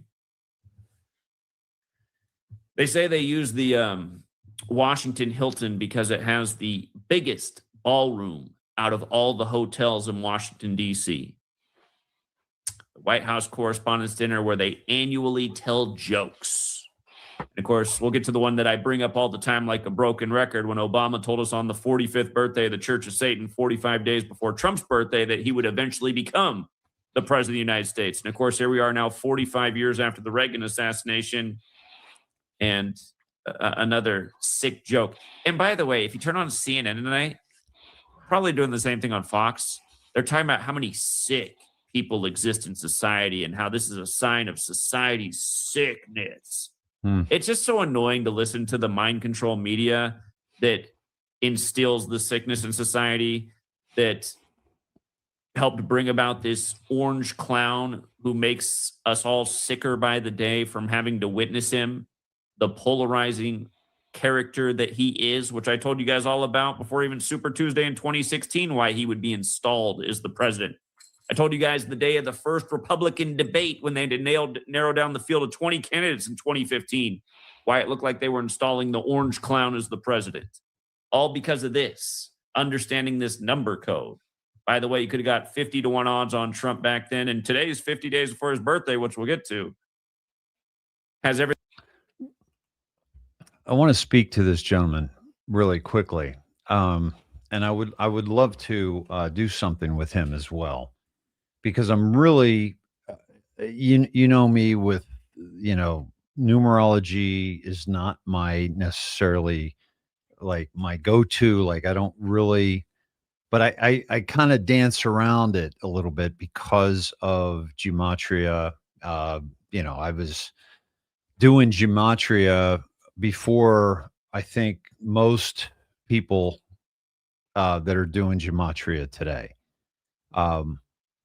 because the news unlocks the map, the connections with the numbers, with the timestamps, with the capital letter counts, etc. Very, very significant events taking place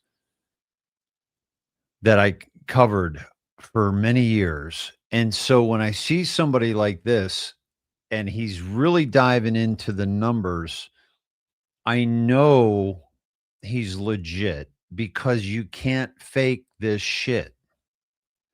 You cannot fake this. You can fake, hey, I got a contact in DC, or I went to Mar-a-Lago and I got some information. You can fake that shit. Okay. You can fake, yeah, I'm part of the organization, because people are just gullible enough to believe it because they want to believe it so. It's no hit on them. They want to believe so much. They wanted to believe in some of these people like Godlewski and Ward and Parks and Savin and Gill. They wanted to believe these people so much that they were willing to suspend the literal necessary faculties of their brain to challenge those things that were being told to them. And just like the mainstream media that had us, hey, there was a fair down the street today. Oh, the Red Sox lost to the Yankees, and the local high school team, put on a dance, or and all this information that you can verify it all. The weather, it rained last night. Yeah, it did. Would have been nice for you to give us a heads up, but yeah, it did. So they give us all this information that we know is true. And then they give you maybe one or two things that are not, but they need you to believe it's true.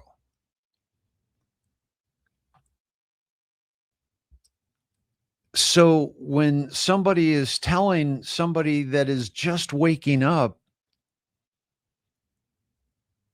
the earth is flat, there's a dome called the firmament. I've touched the firmament. I've seen the firmament. I know what the firmament is. Holy shit.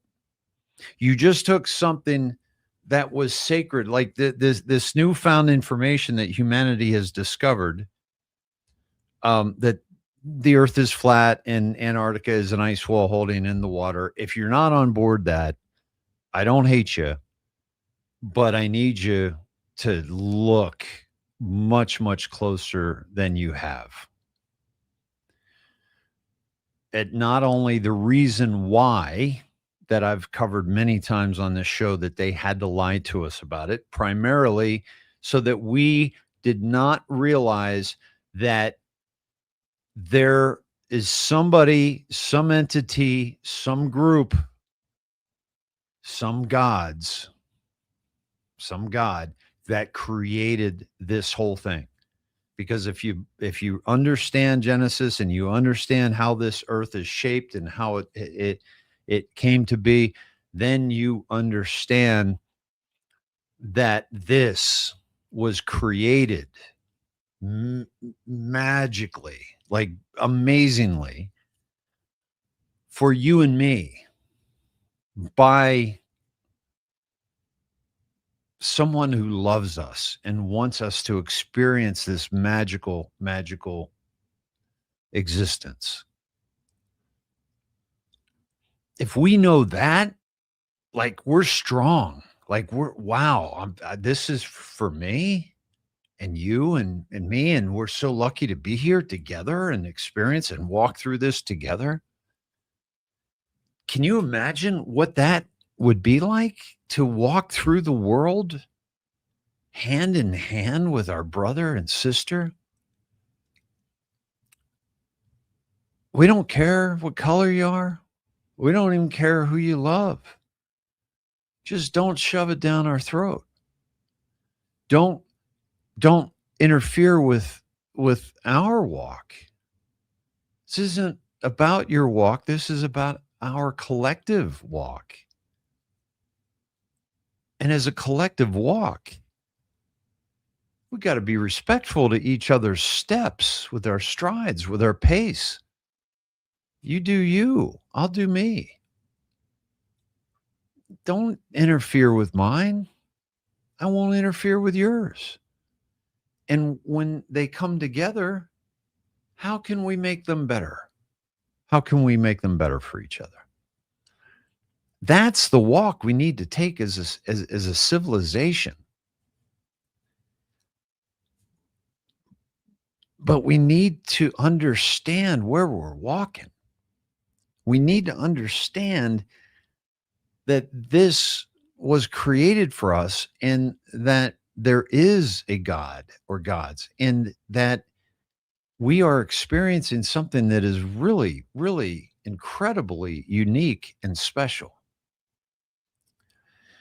Everything that they do is made to weaken us. And if they convince us that we are from an accident of an explosion a billion years ago out in the middle of a vacuum,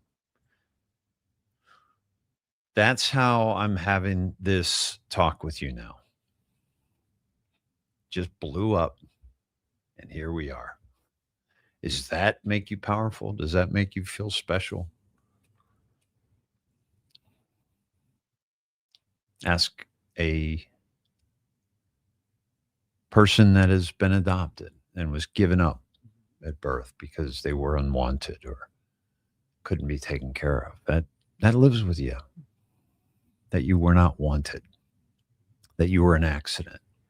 That you were an inconvenience. Well, that's what the story is that we've been told of the Big Bang, and coming from out of the primordial ooze and becoming ape, and then ape becoming man.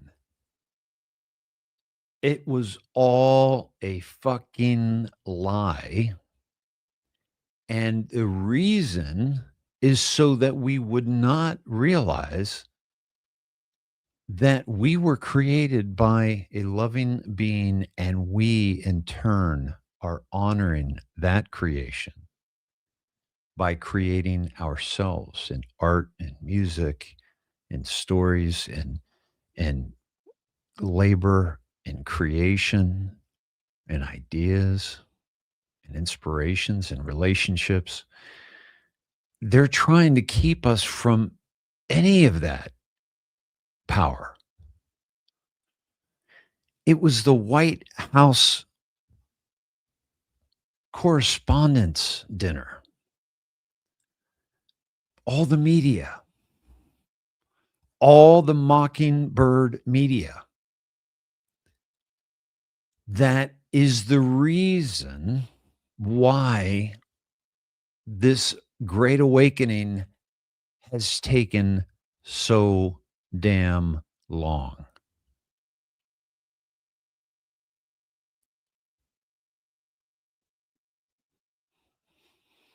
They are the reason. They needed a fucking wake-up call.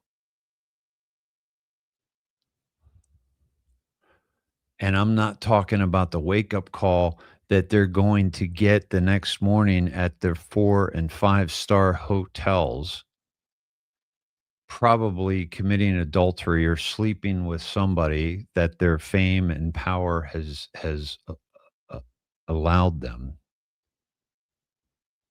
on somebody else's dime. Mainly you and I, we got to sit through fucking commercials and media control and streaming dollars and cable dollars and NFL packages and NBA packages. I mean, it's the indoctrination. They are it. And they're living the life of Riley. They're living a life of luxury. And while real warriors in this information war can't rub together two fucking nickels. And we wonder how this ever came to be. I don't know. Because we listened to what was convenient. We engaged with what was free. Facebook, Instagram, TikTok.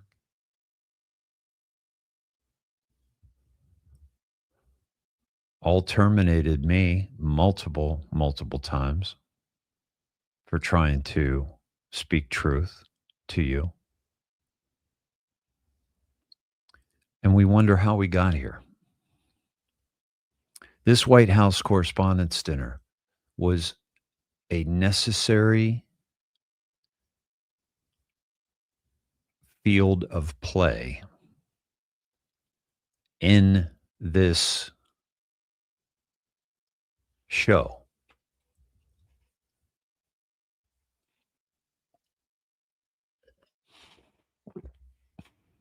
It was predicted. There are connections. There are incredible connections. We know that there is more to this than meets the eye. So we should not be too concerned with the fact that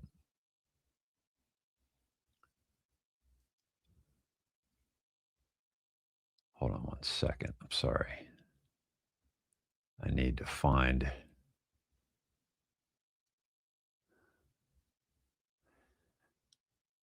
this. I haven't watched this yet. I want to watch it together with you, but not to. I'm putting a pause on Zachary. Let me get his name here.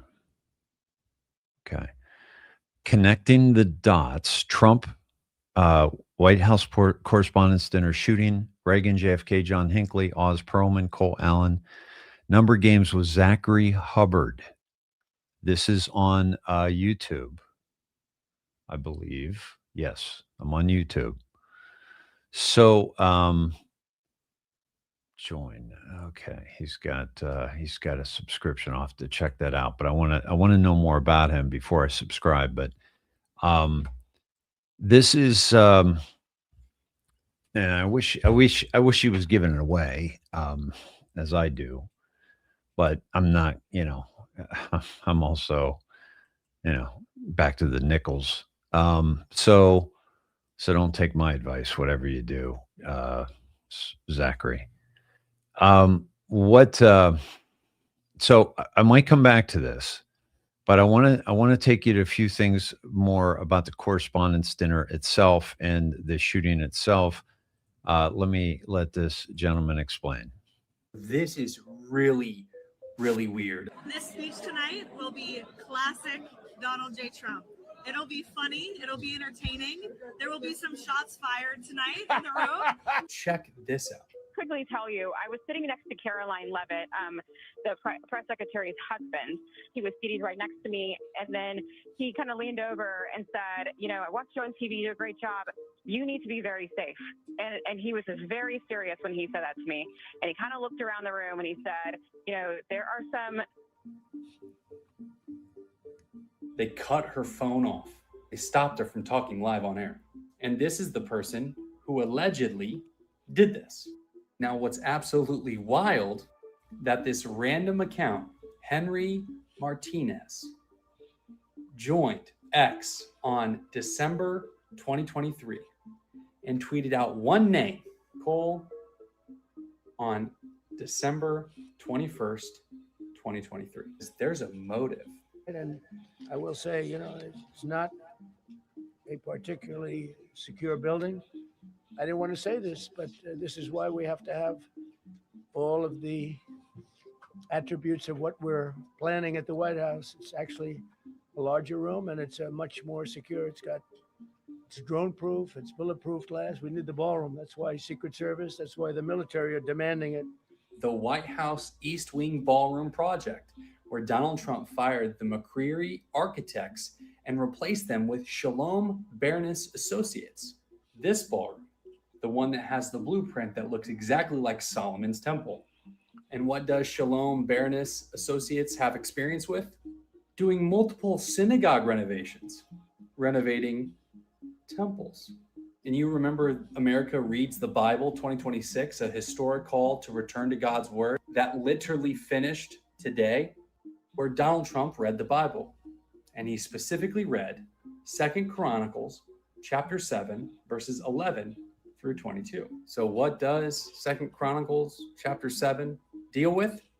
The dedication of the temple, where the Lord appears to Solomon after Solomon finished building the temple, and the Lord gave him a vision, saying, when I shut up the heavens so that there is no rain, or command the locusts to devour the land, or send plagues among my people, if my people who are called by my name will humble themselves and pray and seek my face and turn from their wicked ways, then I will hear from heaven and I will forgive their sins. This is what Donald Trump read. And so is this a play to get the third temple built?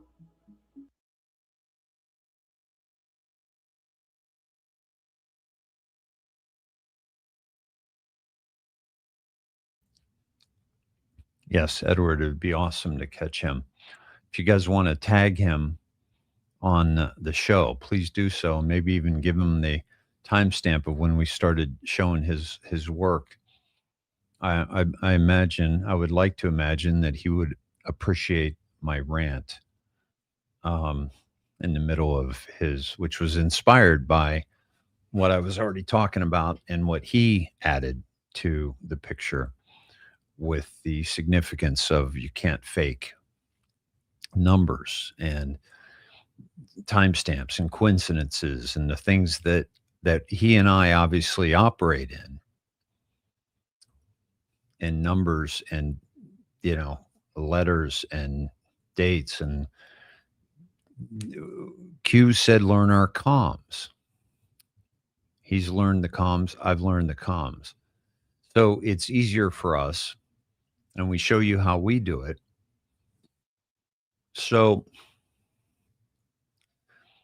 you can't fake that. That's like real. That's substantive. And it's not people pretending to be something they're not. And that's so very, very, very important. Also, speaking of stellar, great Truthcast tonight, Dave, what a way to start our week. Thank you. You're welcome, my friend. Thank you for that. I really appreciate that. I love you, man. That's beautiful. So this is, and then he gets into the show, right, which I showed you, and we go back to Q, and it's enjoy the show 100 times, my friends. Q told us to enjoy the show. I mean, that's. By the way, take a minute, please, and just share this out on some platform right now. And I'll tell you why we got to do this, folks, because for fuck's sake, live on X right now, Alex Jones, 113,000 people. InfoWars, which is Alex Jones, obviously, 31,400. iHypocrite, don't know who that is. Looks like they're hosting. And then Eduardo Manoni, Al Jazeera, Matthew Marsden, David Snedeker were way down here. And I'm happy to listen. It's not about happiness. It's I'm honored that, we got 532 people on X right now. But this is kicking my ass. Come on, people. Alex fucking Jones. All right. Dude, if you were Alex Jones 20 years ago, you were cool. Today, not so much. Not so much. You got to understand, Q. Please, my friends, do not underestimate the importance of the Q operation. And POTUS, who is Q plus, right? So I'm sharing that, what we just watched, okay? And it seemed like there was a part 2, but I do not see it. Now I have to share this with you, and I need to ask you what you found out about it, because it seems like he's wearing an Israeli Defense Forces shirt, okay? But I saw somebody today who said this was obviously like an AI or a created photo. And certainly there are some odd things about this photo, like his waist or whatever the hell's going on down here. But this is, it's obviously going to raise some thoughts and questions. And the reason why, if it is indeed fake, the reason why it is so believable, okay, and it was put out by this MAGA report, which isn't a big account at all,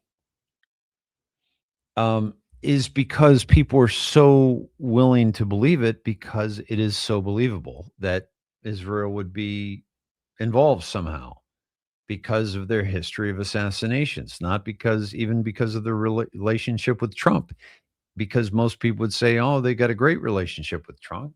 However, Trump has taken out their number one, number two control mechanisms of humanity. The mainstream media, he's destroyed single-handedly, and you and I have helped. Okay, but also the banking. He's taken money right out of the Federal Reserve with the taxes. He's getting rid of Powell. He's already brought the Federal Reserve, which was a private institution, under the control of the Treasury. which is where it belongs, because we should not have a private central bank ever. And that's what Andrew Jackson worked so diligently to prevent from happening, as did Abraham Lincoln when it was, reinstituted, because they kept coming back like fucking locusts. Okay, trying to get in. Oh, we need a central bank now. We need a central bank now. And then, they finally got back in each time.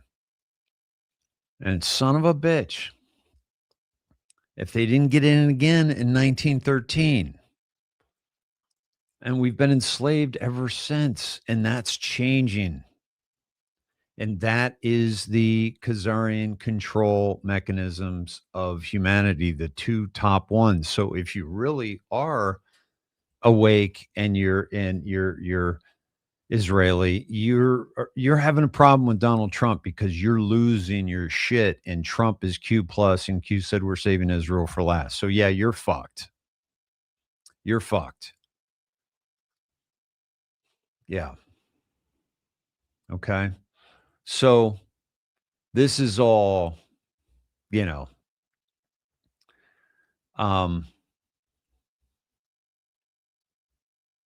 this is from Thomas Whitaker. Let me share this with you. I do not know this account, but I am going with some. Do you understand what I want non mainstream and possibly conflicted. Do you understand what investigators just found out on the shooter's devices? His manifesto said he wanted to target administration officials. His social media was loaded with anti-Trump and anti-Christian rhetoric. He bought 2 handguns and a shotgun from Cap Tactical Firearms and stored them in his parents' house without telling them. His sister told the Secret Service he made radical statements for years. His brother got the manifesto before the attack and called police. He was linked to a group called the Wide Awakes. He attended a No Kings protest in California. Read that again. Every warning sign was there in writing for months. The system that's supposed to stop this saw all of it, and it still happened. If you're not following me, you're finding about this 48 hours late from someone who read my post, like me. But it's not 48 hours late, and I give credit where credit is due. Thomas Whitaker, I'll give you a follow, young man, and we'll see what you're made of. All right. So I'm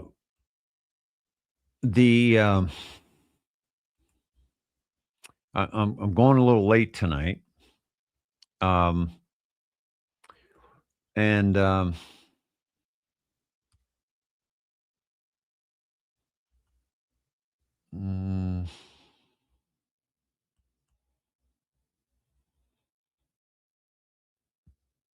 Yeah. Thank you, Moonbeam. Yes. Please support my work, my friends, as best you can. And for those of you who are struggling, know that I do not want your moolah, although I greatly appreciate the thought. I want you to not suffer, and that's why I give this away to you freely. This, in my opinion, is important work. This is important information. This is important insight. Do not let anything come between you and what you must have in your life. And I'm talking about food and water and shelter and information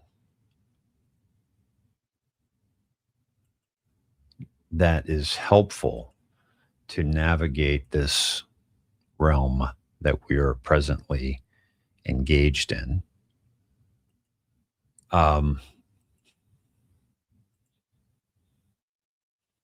Yeah, so please donate. Thank you, Farhad. I appreciate you, brother. And support my work. And Farhad, thank you for all of your beautiful support over the years, and so many of you. So many of you. So appreciative. I am, yeah.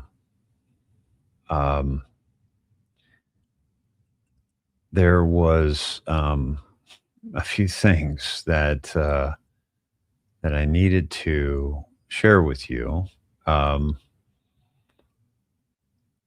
before the night ends.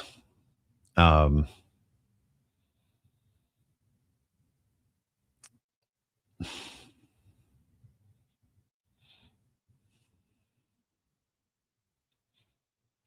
I'll give you an example. This is a story that was done where they said he did a video with Usha Vance, and no, he did not. It's And the Eisner but Foundation. he did do College a student Cole Allen developed a story. prototype for a wheelchair emergency brake. The wheelchair brakes tend to lock the wheels, but don't actually lock the chair to the ground. The idea with this is to prevent it from moving at all. Recent Aging into the Future conference held by St. Barnabas Senior Services and the Eisner Foundation offered a test run on products that have the potential to enrich the lives of seniors. 14 different tech startups got to present to over 350 people in the hopes of getting their projects into some sort of senior health facilities. College student Cole So so anyway, so he's in this video. Now there's connections here, right? There's more than just that he was there that night, and there's a lot that's connecting all this. And I want to take you to kind of the breakdown of it all. And this is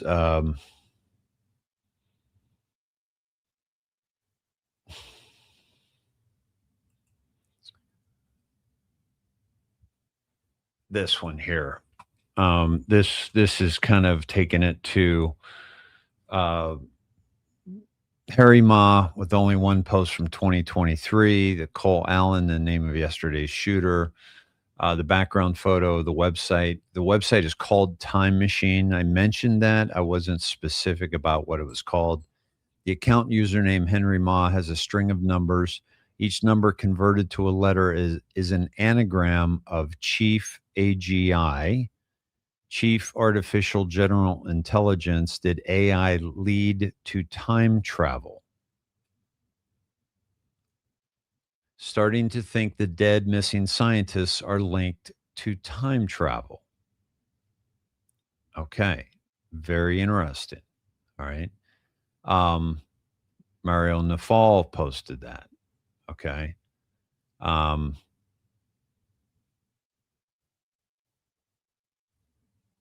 This, which we saw. Yeah, there's John Trump, there's Barron, there's, they're talking about the time travel stuff, right? Which I was talking about at the beginning of the show. And please, if you have not seen since POTUS finished his news conference, please go back and see that. Hi, Dee. Thank you, my dear. Thank you.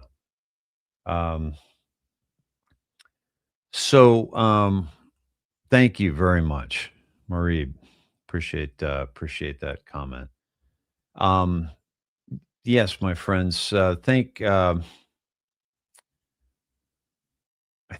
and I do want to do a few more things with you before I go, and also just give a shout out to anybody who has donated tonight. I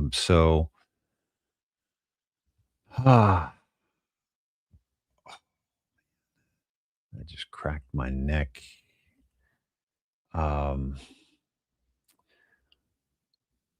Okay. Okay, nothing. Nothing comes from nothing. Nothing ever will.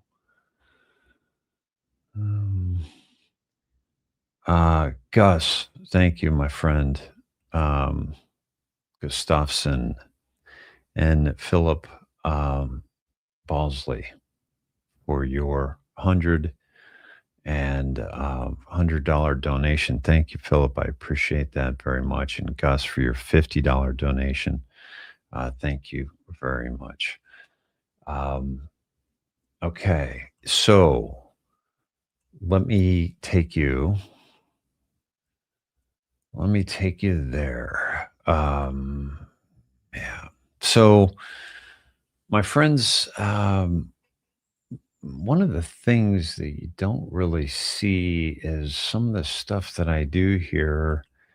LightningspringsRanch.com. Use Sned at checkout for 5% off. That is the best beef I've had outside of a Ruth's Chris Steakhouse. And even then, it gives it a go. And I do their sirloin, their ribeye, their ground beef, and it's grass fed, grass finished, and it supports a small family farm in eastern Utah. And the Lamb family deals in beef.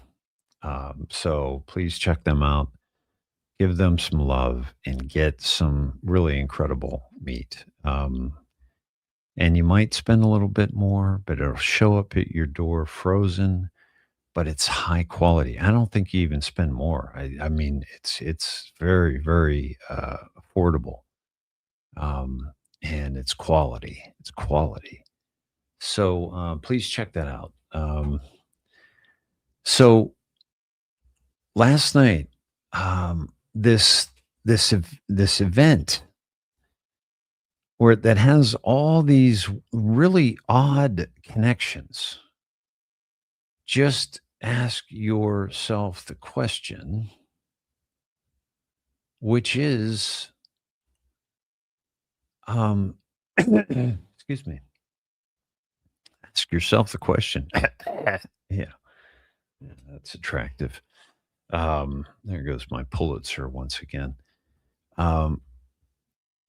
That just, cui bono, who benefits from this? Just follow that out.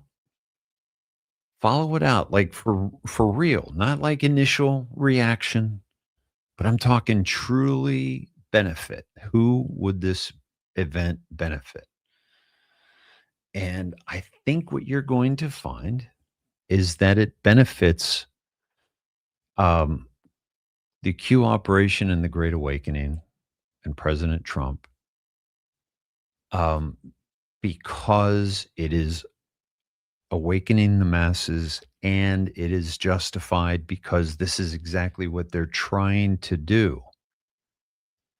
But I cannot get on board with them having this little control over Butler, over Charlie Kirk, over the White House Correspondents' Dinner. I can't fathom that they wouldn't have better control over that. Okay. Honestly, like they didn't get to Trump. He didn't get to Trump, but he got, the fact that he got as close as he did is a fucking problem. Okay. Law enforcement did a fantastic job in that they stopped this guy from reaching Trump, and he's going to say that because he loves the people in uniform that are there to protect him and protect us all. Finally, we've got a politician that came along that hadn't lost their fucking mind and want to, defund the police because of George Floyd. And jeez, I went off on that earlier tonight as well. But I think what you're going to see is that it benefits the very people that have told us to not be in fear, that we don't need to be afraid because patriots are in control. White hats are in control. This is what I believe because I've been told that by the same entity that is running this entire operation. I want to take you to Absolute Storm. Yeah. That Rebecca Owen actually figured this out. Let me play. Oh yeah. Sparkle twin Rebecca Owen put this together. We had Donald Trump on Truth Social yesterday posting about an event on April 25th. Okay. And what's Trump is in the butler pose in this picture that he put up saying fight, fight, fight. And he's got an event in Mar-a-Lago on the 25th. So what Rebecca Owens finds, if you go to Q 1269, that's April 25th. And guess what it says there? Second line from the bottom. Fight, fight, fight. Come on. But there's more. Let's keep going. Because Ripcord weaves in a little more. There's always more. I tell you what, if Billy Mays were still around, he would love this show. So Ripcord is just making the connection so everybody sees it clearly that Donald Trump is using the fight, fight, fight with the butler pose and the famous Q from all the way back in 2018, 2190 on the far right. If you guys aren't familiar, Q gave us the butler pose ahead of time on September 17th, 2018. Not only the pose, but the fight, fight, fight there on the bottom. Not only the pose and the words, but the carpet. He was on the red carpet, and it weaves in Emmy Awards on that cue. So about 4 or 5 things, all directly tying into exactly what was portrayed.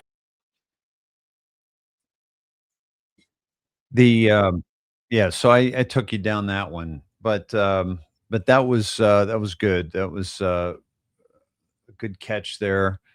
So we're seeing stuff like spikes and Cole Allen searched and stuff, but I'm not down with that yet. But mainly the fact that, there's a NASA paper published by this, Harry Martinez, and there's these connections, Lockheed Martin, and that Cole Allen was a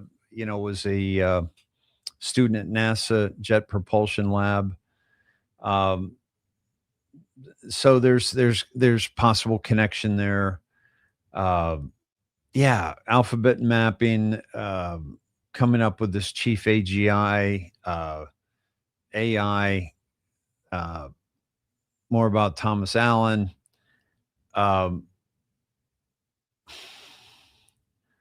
So let's see what this gentleman has to say.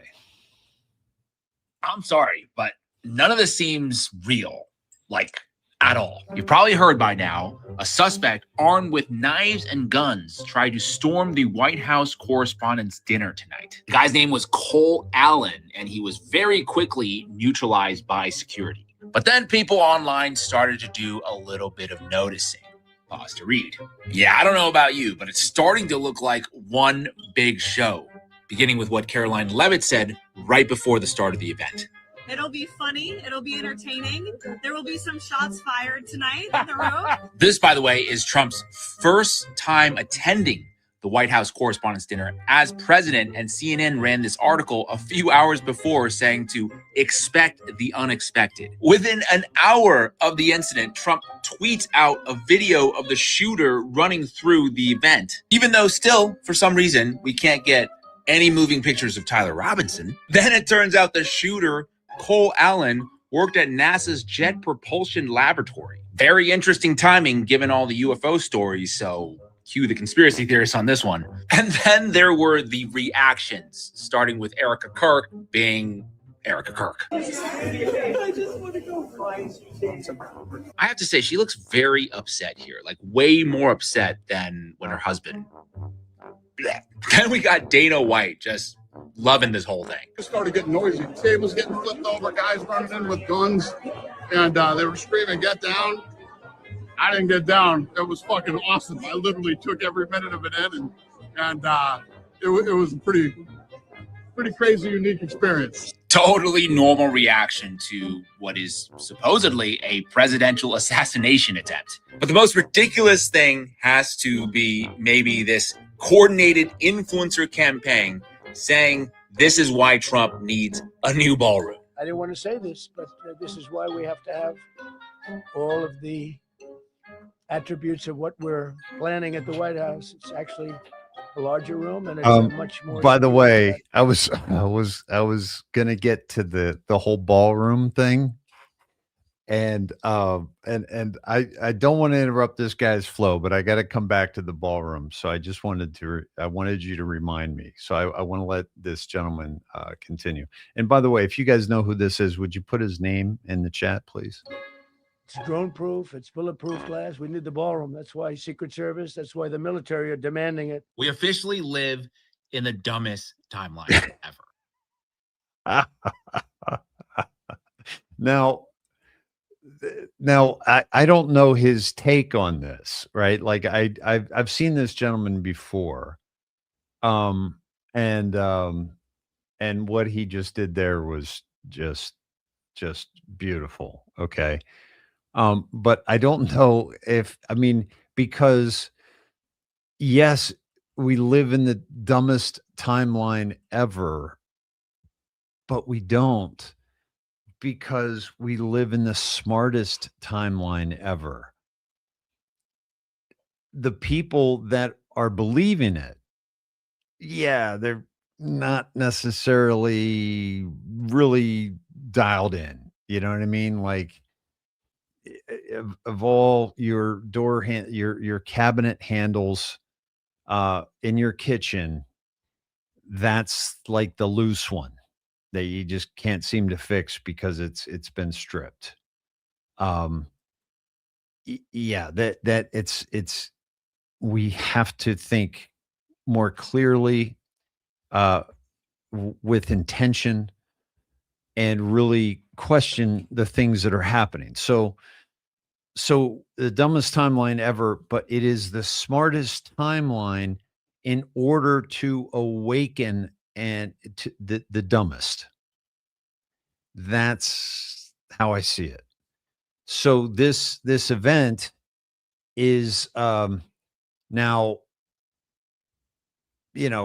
wakening people up to what's going on, but they would never do this so that they could get a ballroom.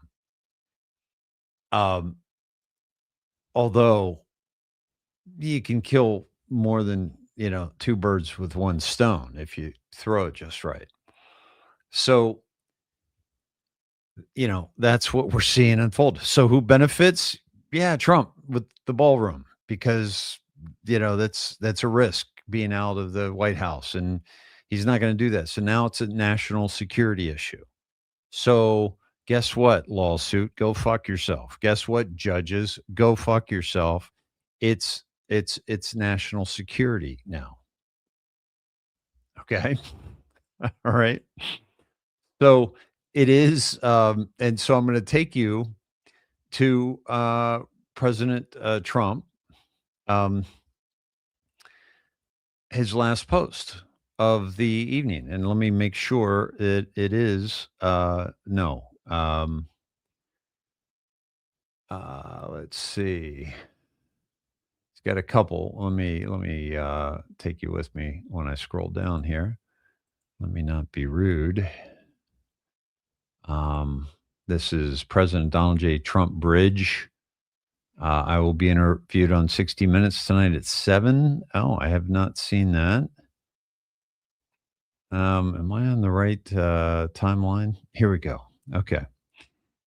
Okay. What happened last night is exactly the reason that our great military, Secret Service, law enforcement, and for different reasons, every president for the last 150 years have been demanding that a large, safe, and secure ballroom be built on the grounds of the White House. This event would never have happened with the military top secret ballroom currently under construction at the White House. It cannot be built fast enough. While beautiful, it has every highest level security feature there is plus. There are no rooms sitting on top for unsecured people to pour in, meaning, a hotel, and is inside the gates of the most secure building in the world, the White House.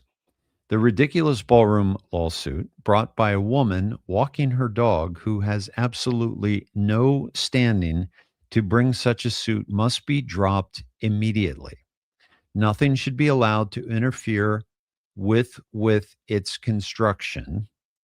Okay, we're going to check this out, which is on budget and substantially ahead of schedule. Thank you for your attention to this matter, President Donald J. Trump. Well, let's check out a few things. Okay, let's start with 8:46. The timestamp. And also, because the military was mentioned, let's go to 20. I'm sorry. Yeah. 2046, which is, we dropped the 0 to 46. Okay.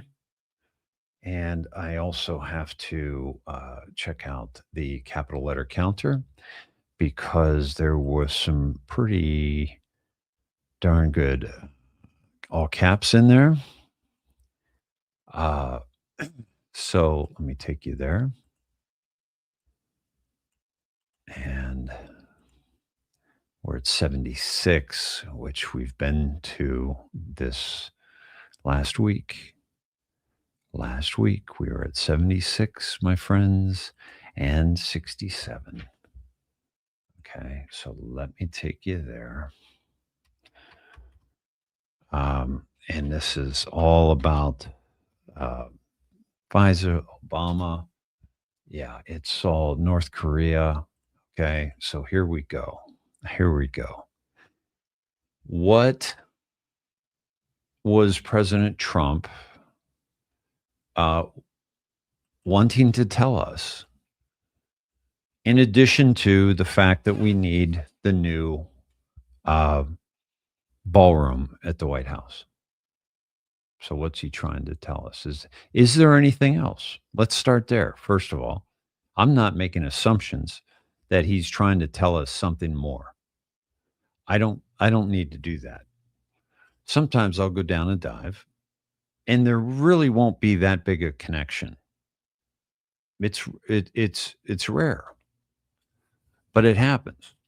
And I say, man, I guess it's not really, the timestamp wasn't important there, or the delta wasn't significant, really. We've had many nights of that, but for the most part, we're able to mine some serious fucking gold. Okay, together.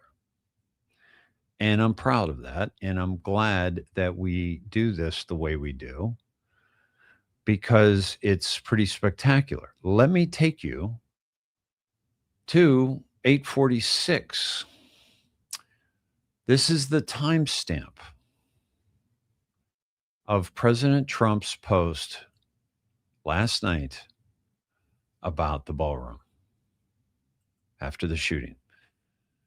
March 6th, 2018, a repost from March 5th, 2018. This is the new North Korea after President Trump got rid of the old North Korea, which was Kim Jong-un with John Podesta, Bill Clinton, and the CIA.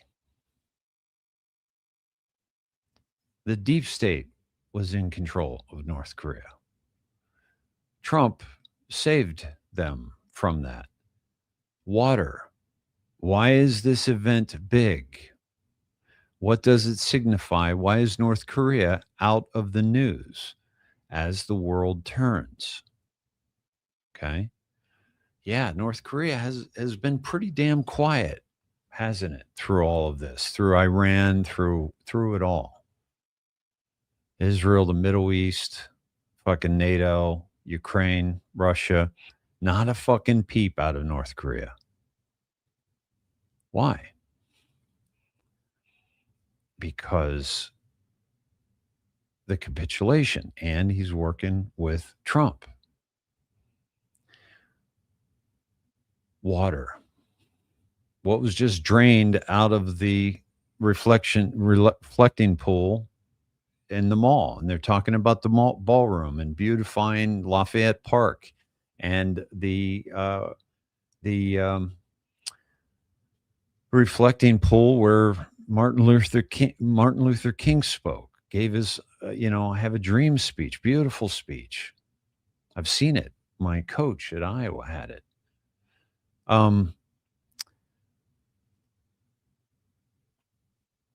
Bobby Kennedy spoke there, Junior, like about the vax. Like I was very inspired by him speaking there.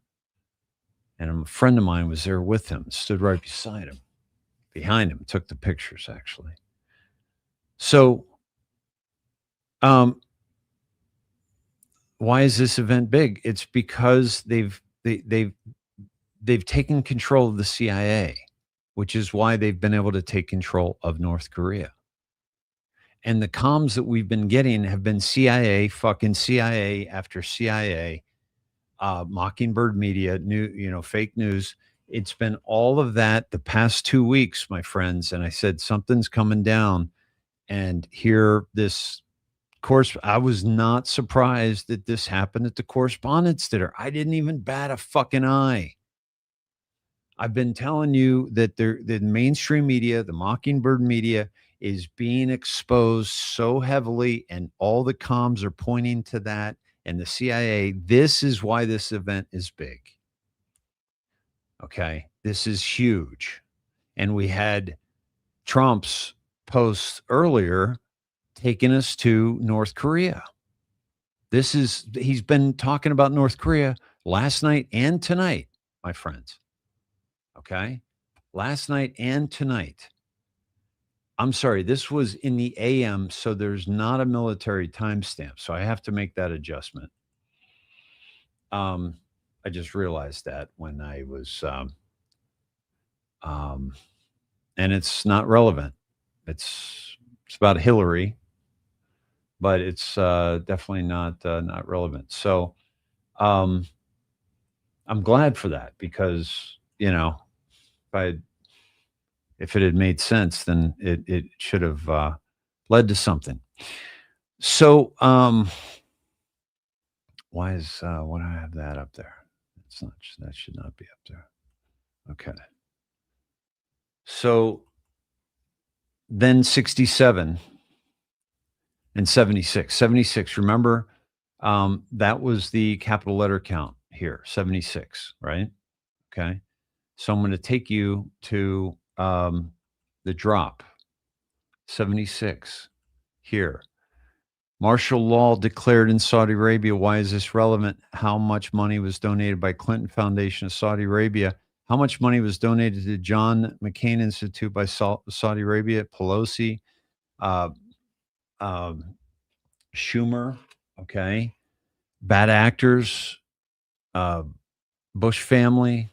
What are the laws in Saudi Arabia versus U.S.? Charged criminals, they're able to get information. They're able to torture.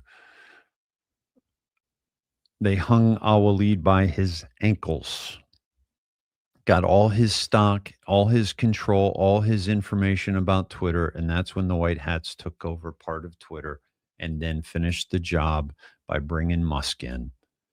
That was not just some billionaire deciding he wanted free speech. That was the Q operation that brought Musk in. And I've talked about that ad nauseum.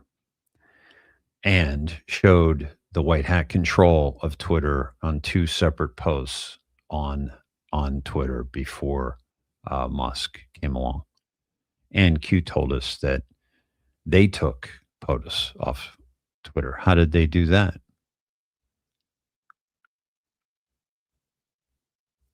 Jack and the deep state weren't going to take POTUS off Twitter because they were tracking him and they were trying to assassinate him based on the sea level of traction of tracking him.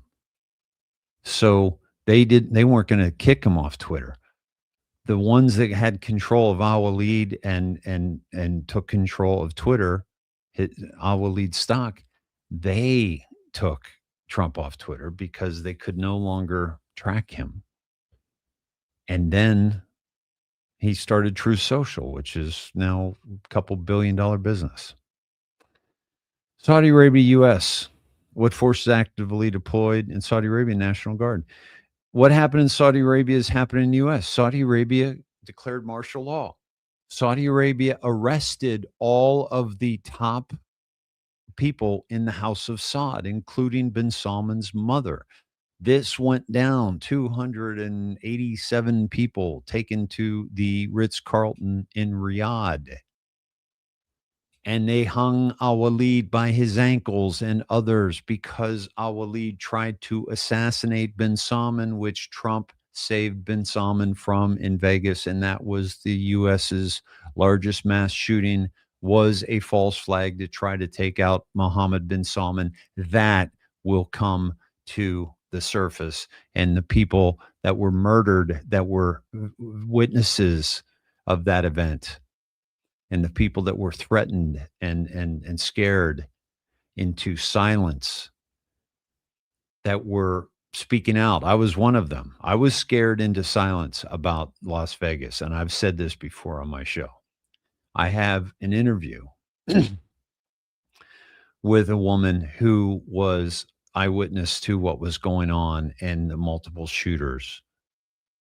And I did not go public with it because they were killing anybody that was coming together talking about that at that time. And I'm like, you know what? I got to stick around a bit longer. And I don't need to poke a fucking bear that isn't ready to be exposed to the masses. Nobody was ready back then to be exposed to that. There's some people, don't get me wrong, many of you. But what I mean is that on a scale we didn't have control back then that we have now. I'm talking about Patriots. So now that Trump's in control, I'm down. I'll share that. And because I've been talking about that for quite some time. So it's nothing for me to share that now, but I'd have to find it. And it was in a bar.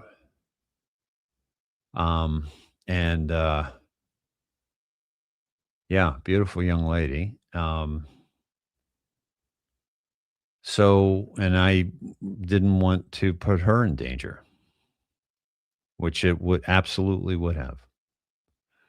So, that was primary because I was talking about shit that, yeah. So, platform 28, 29.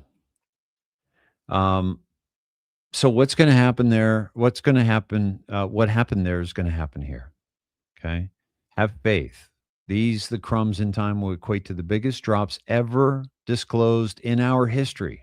That's what I've been talking about all night, my friends. The crumbs in time will equate to the biggest drops ever disclosed in our history. My friends, this was only 76 posts into 4,966. Do you think that Q was being cocky here? Or do you think that Q was being as prophetic as any seer we have ever experienced in human history? Q makes Nostradamus look like dementia. Remember, disinformation is real. God bless. Alice in Wonderland, The Great Awakening. Think Mirror, 67. Where is John Podesta? What was the picture that I told you about that had John Podesta?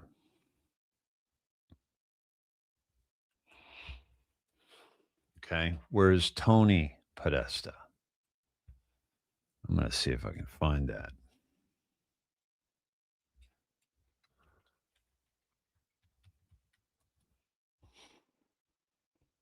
Yeah, there it is. 227.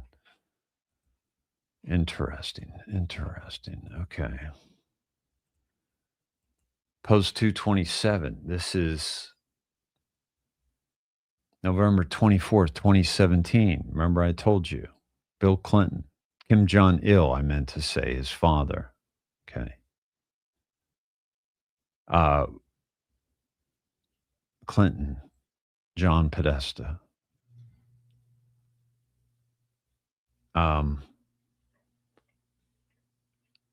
Ill's daughter, I believe. Don't know CIA. Don't know CIA. Don't know CIA. Don't know CIA. Okay. The water. Look at how tumultuous the water is. Okay. Look how calm the water is under Trump. Trump doesn't need to be in this picture. He gave North Korea back to the North Koreans. No longer controlled. Where's Tony Podesta, John's brother? Did one or both escape the country and was let out? Where's Barack Obama? Where's Barack Obama yesterday? What's the difference between commercial and private, security clearance, TSA head?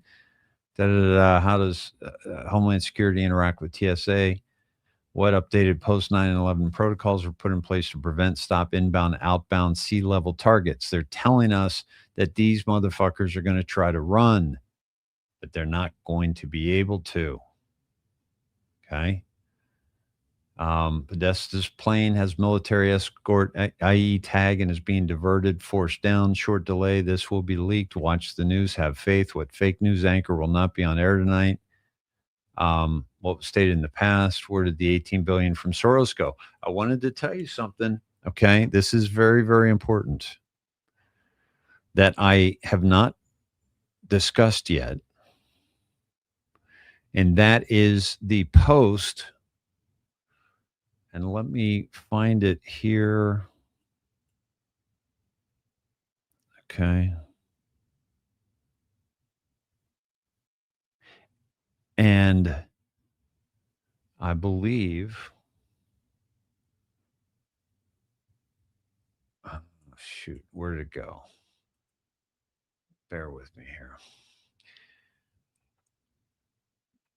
12/21. Okay, this is the date on Eastern Standard Time. I believe that is incorrect. I think it's 10:07.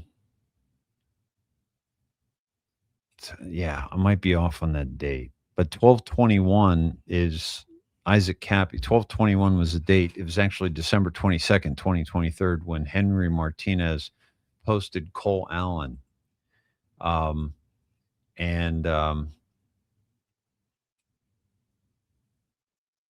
Let me see if I can pull this up. No. Gotta drop this. But 12/21 is Isaac Cappy. 12/21, Come Take Me Away. Epstein Island. And 12/20, that I believe was released on 12/21, is the executive order 13818. in 2017 by Donald John Trump, blocking the property of persons involved in serious human rights abuse or corruption.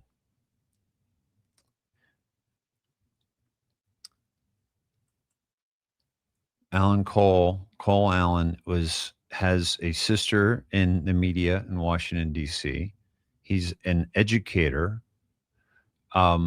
He's, I think, probably a spook. Okay, CIA. He's attacking him in the hotbed of the CIA assets, the mainstream media. Okay. The people that have been covering up and running interference for human trafficking, drug trafficking, adrenochrome harvesting, organ harvesting, the most horrendous things you can possibly imagine, human sacrifice, okay, spirit cooking dinners. I mean, these people are horrendous. So they can't even be called human because they don't have the compassion of humans because they had to engage in a sacrament of Satan, which is the cremation of care. And this, my friends, is the saddest thing about all of this. These horrendous people, these deep state actors, these people that have taken money and bribes and have done the most atrocious things that we can't even fathom how they can do such things. And it's because they were taught, they were conditioned to not have the most incredible of all human emotions, compassion.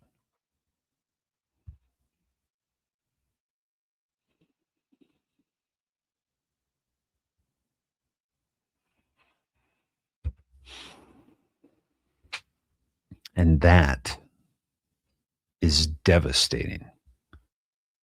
And then they would thus want to turn around and take away our compassion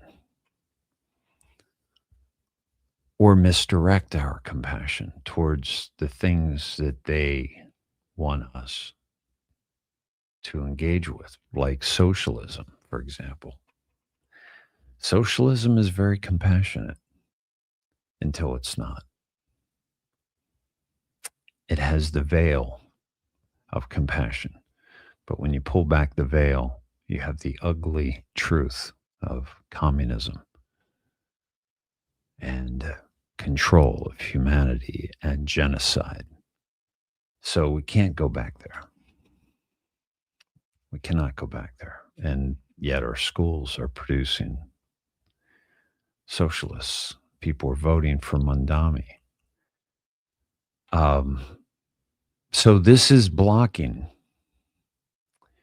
the executive order that President Trump signed, blocking the property and the assets.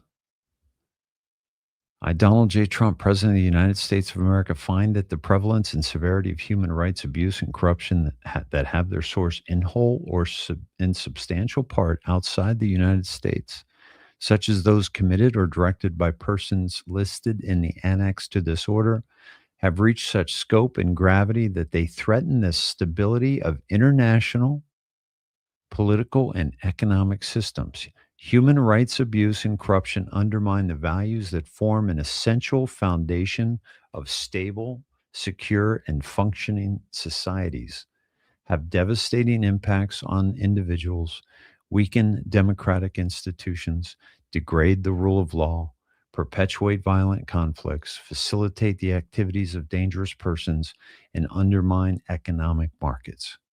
The United States seeks to impose tangible and significant consequences on those who commit serious human rights abuse or engage in corruption, as well as to protect the financial system of the United States from abuse by these same persons. I therefore determine that serious human rights abuse and corruption around the world constitute an unusual an extraordinary threat to the national security, foreign policy, and economy of the United States, and I hereby declare a national emergency to deal with that threat. My friends, this was in 2017. Nobody tried to assassinate President Trump last night. But it's important that people believe that they did. I don't need that belief. You don't need that belief because we already know. We already understand how important this is. We already understand what direction we're headed with all of this.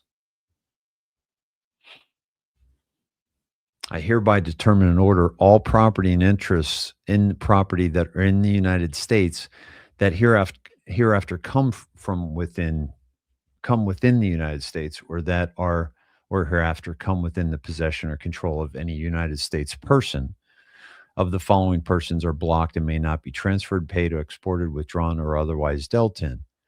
The persons listed in the annex to this order, any foreign person determined by the Secretary of Treasury in consultation with the Secretary of State and the Attorney General to be responsible for or complicit in or to have directly or indirectly engaged in serious human rights abuse. You're done. All the adrenochrome harvesting, all the child trafficking, all the sex slavery, all the organ harvesting, everywhere. They're going away. We're getting rid of them. And many they already have. To be a current or former government official or a person acting for or on behalf of such an official who's responsible for or complicit in or has directly or indirectly engaged in 1, corruption, including the misappropriation of state assets, the expropriation of private assets for personal gain, corruption related to government contracts, or the extraction of natural resources or bribery, or the transfer or facilitation of the transfer of the proceeds of corruption. My friends, that is Doge. That is USAID. That is the NGOs. That is Minnesota fraud. That is California, Gavin Newsom fraud. To be or have been a leader or official of an entity, including any government entity that is engaged in or whose members have engaged in any of the activities described in subsections of this section relating to the leaders or officials' tenure, which means, human rights abuses. Okay? So this is all the people, the immigrant and non-immigrant entry in the U.S. of aliens determined to meet one of the more criteria would be detrimental to the interests of the United States, and the entry of such persons into the U.S. as immigrants or non-immigrants is hereby suspended. Such persons shall be treated as persons. So this was suspended back in 2017.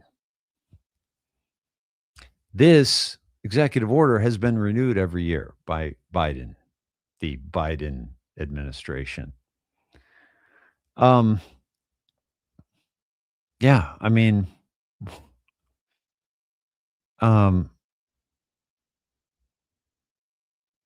This is already done.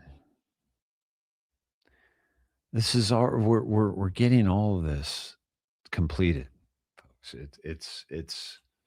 It's farther along than you think. You have more than you know. Okay. I'm just saying, President Trump is giving us comms like crazy. And and he was on 60 Minutes. My God, that's got to be, fuck. I got to show you. We'll do that tomorrow night. Okay. We'll do the 60 Minutes show tomorrow night. What a night. I hope it was good for you. It was so good for me. I think I might have a smoke. Like we just, just did the deed. And we're both basking in the glow of this fabulous show, both here and afar. Had, Nasifi, my friend, thank you. Yeah, they use our love and compassion against us, Old Yeller. Yeah. Yeah. And by the way, I'm not going anywhere for a minute because I want to get to your comments, and I don't want to miss a single comment tonight. I'm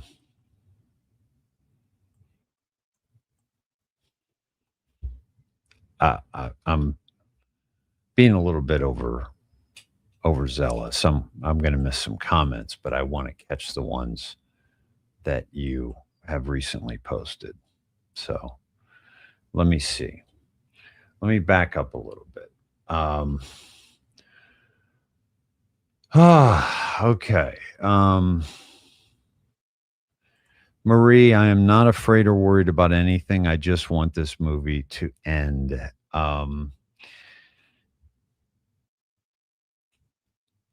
Sentiments that you and I share, my friend, without question.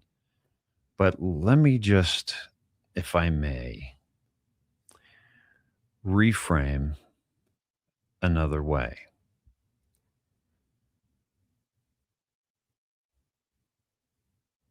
We were told as youngsters, we would say, I wish it was Christmas.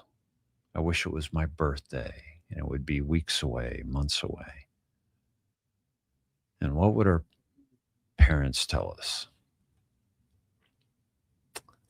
Don't wish your life away. Don't wish your life away. We want this movie to end. I get that. But wanting something that it's not happening does not strengthen us, but rather weakens us. So can we look at this as what an incredible experience we are going through,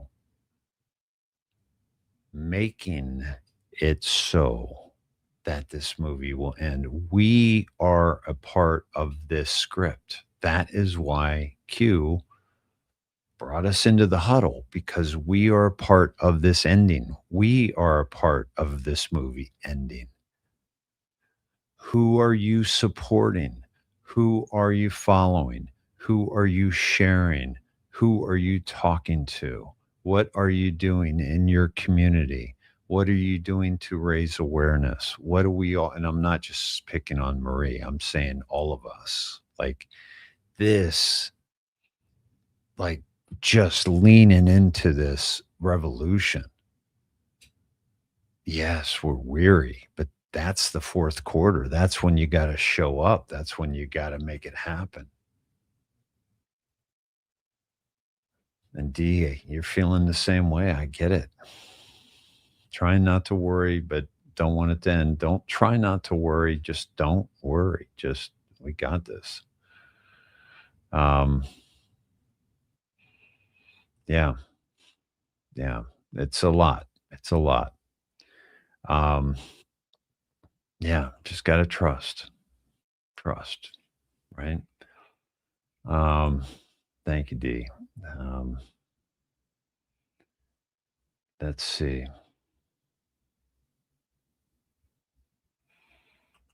I think you will have a close on tomorrow in court. JS and JK. Who's that?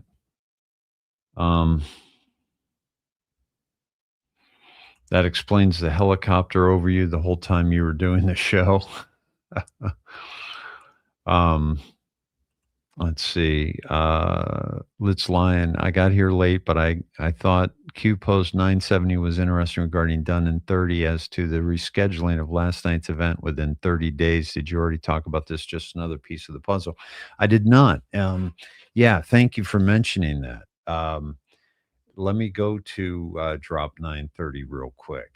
And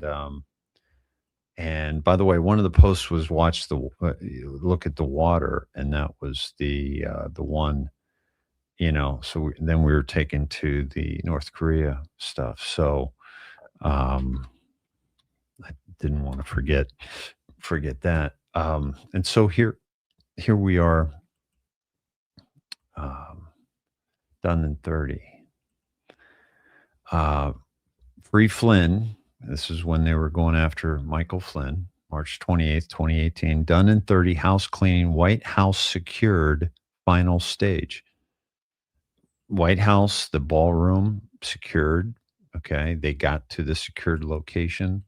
House cleaning, done in 30. The House is mostly the House of Representatives and the Congress, I believe. But also the White House, because they're talking about White House secured and final stage. So done in 30. So maybe the White House Correspondents' Dinner, if they do it within 30 days. That's a great point. Thank you for that.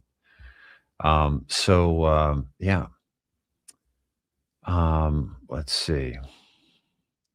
This is The Simpsons is higher than Donald Trump. Yeah, there's some more stuff on The Simpsons. It's unbelievable. It's one of tomorrow's posts, 1281 too. Jen, what I haven't done is I haven't done the deltas, actually. I want to do yesterday's deltas.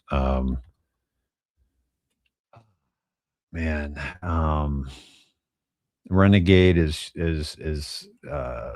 Obama's code name. This yesterday's delta. And he's a part of the 187s. Note 187 over here. Happen, not public debate, how to handle bind time toxic, dangerous threats. 187. This is after. Also, we got the Nazi world order again, right? Try harder, ready for tomorrow. Why does the Antifa flag mimic that of the Nazis? Rudy Giuliani. Let me see. This is Sarah Carter. Are you awake? Here's significant. This is last night. Are you awake? Do you see for yourself the MSM and propaganda tool of the left? Do you see Facebook, Twitter, Google censoring non-left point of views? Do you see the corruption? Do you see the evil? Are you a slave? Are you controlled? Are you a sheep? Are you awake? Do you think for yourself? Learn the truth, facts, history, the great awakening. They are losing control. Respect opinion or attack those who dare challenge the narrative. It's right in front of you. Who are the true fascists? Who are the true racists? Why does the Antifa flag mimic that of the Nazis? Coincidence? For humanity, wake up, learn. Fight, fight, fight. Where we go one, we go all. That was yesterday's delta. Fight, fight, fight. The sign, the butler, the assassination attempt, right? They never thought she would lose. Yeah.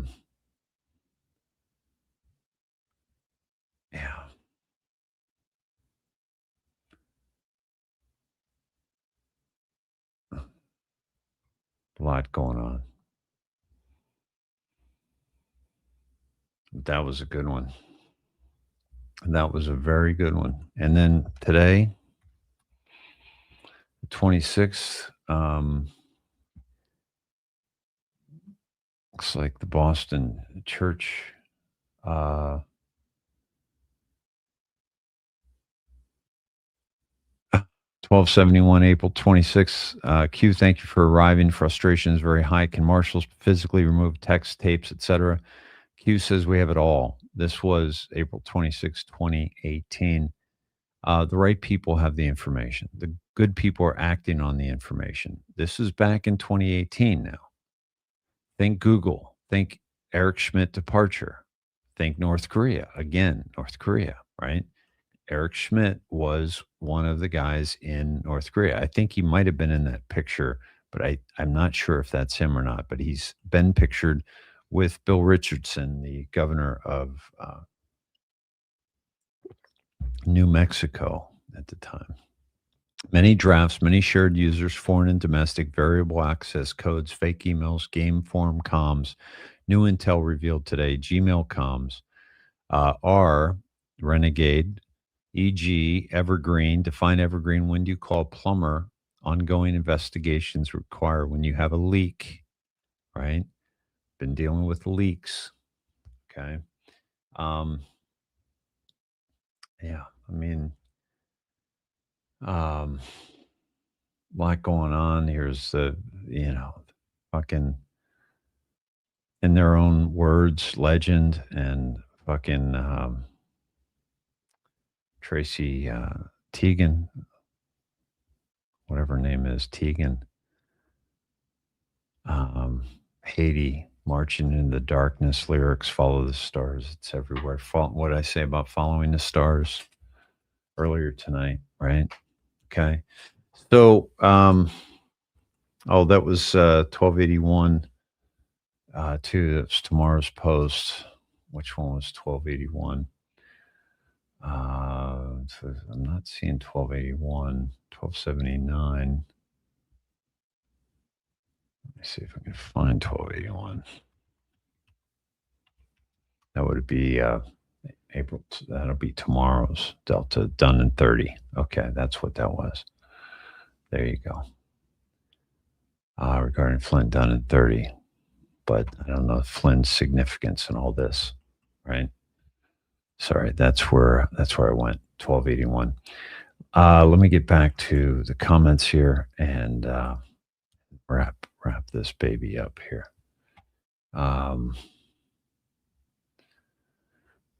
What was the paper that got Melania's reaction? That was this guy who had he's a mentalist, and this was the story. Trick was you were performing on Carolyn. All right, I'm here again with Oz Perlman, and you can now finally tell us what the trick was you were performing on Caroline Leavitt. Caroline Leavitt, the press secretary, challenged me, said, I'm having a baby next week. We were talking about it because we both have children. And she goes, can you guess what I'm naming my daughter? And so this is happening backstage. We were interrupted because the president walked in. Yeah. And so I said, let's save it for when we get up on the dais. Yeah.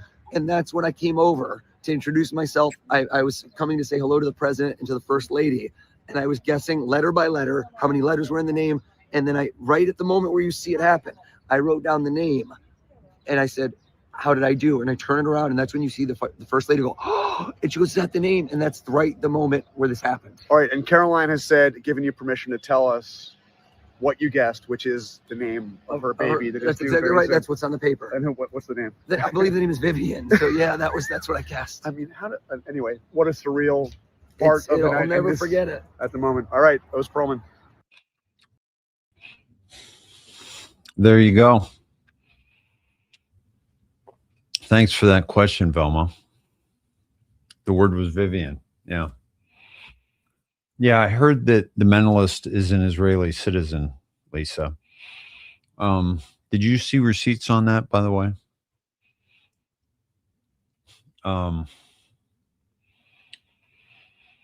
Let's see.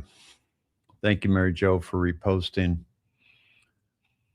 Margaret, thank you. You're a warrior, Dave. I appreciate that. Thank you so much.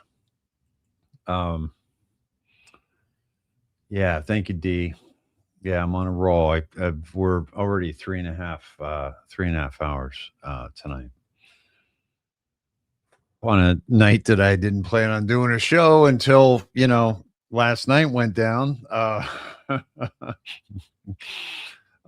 Dave, I cannot thank you enough for you to introduce me. I cannot thank you enough for you introducing me to Q. Thank you, Farad. You're very welcome, my friend. I'm so glad. Right? What a big deal. What a big deal. Cole Allen didn't have clothes on. Seems good for you to do a show without you watching the clock. Great job tonight. We are getting close. We can't give up now. We have more to do. Where we go one, we go all. Thank you, DC Ben. yeah, yeah, it was necessary, right? Like, some shows you just can't put a time limit on, and you just got to do what you got to do, right? Um, always good, Dave. Thank you. Thank you. Um, you were home for me. Thank you, D. LOL. In the glow, indeed. I think you're talking about me, my brother. Thank you. Um,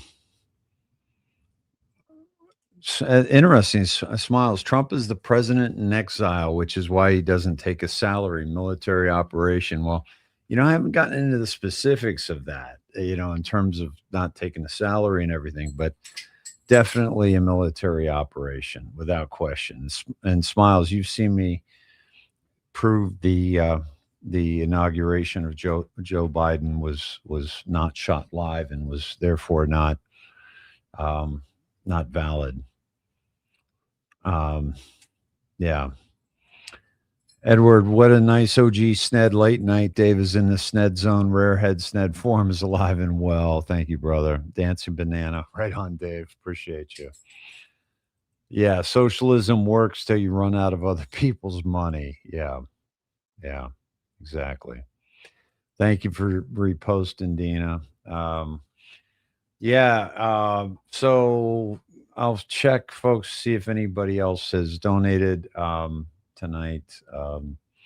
If you do it later, I will announce you tomorrow. And thank you for hanging with me tonight. This was without question I believe, an epic night. If you are sharing this out to somebody, please tell them to fast forward past the press conference that President Trump did, if they've already seen that, and yeah, to give them a little heads up that they can come in a little bit later and get the head sned here live or tape delayed. And thank you for those who are supporting this show. You make it possible for those who cannot afford and need to get information, and cannot pay for it. So this is for you, my friends. And I love you. And thanks for being with me tonight. As I check one more thing. Okay. All right. Right. Yeah. All right. Well, nothing new. Okay. All right. Thanks again, Phil. Thanks again, Gus. And also, thanks again, Dina, for your donations last night and tonight, or a couple nights ago, and tonight. All right, my friends, be well, and I'll see you tomorrow night. We'll cover some more goodies tomorrow. And I hope you enjoyed tonight's show. And thank you, thank you, thank you. Yeah. Yeah, a lot longer shows in the past, Sharon, but not very sustainable. I'll tell you that much. Yeah. Old Yeller, thanks for the awesome engagement you have with the chat. You're very welcome. Very welcome. Smiles, yes, yes, you have. I'm so glad for that. Awesome. See, Cutler, feels like the old days. Thank you, Dave. You're very welcome. Very cool. Vivian is the female version of Alfred from Anglo-Saxon. Very interesting, Mizzo. Thanks for that. Let's see. Let's see. I don't know what all that is. Still listening in New Zealand, Mike. Thank you, brother. Appreciate you. Let's see. Yeah, we covered that. We covered that earlier in the show.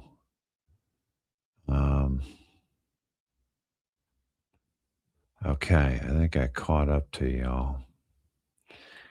Thank you, Whip and Spur. Appreciate you. Nicola Trey, thank you. Good night, all. We'll catch us in the tomorrow. Bring a friend. 99 Brother Dave and your co-host Jasper. Yeah, he finally gave up. I'll take him out here tonight, here in a little bit. All right, my friends, thanks for being here. Love you. Keep the faith, my friends. Enjoy the show. Trust the plan. Love your brother. Love your sister. And love yourself. Good night.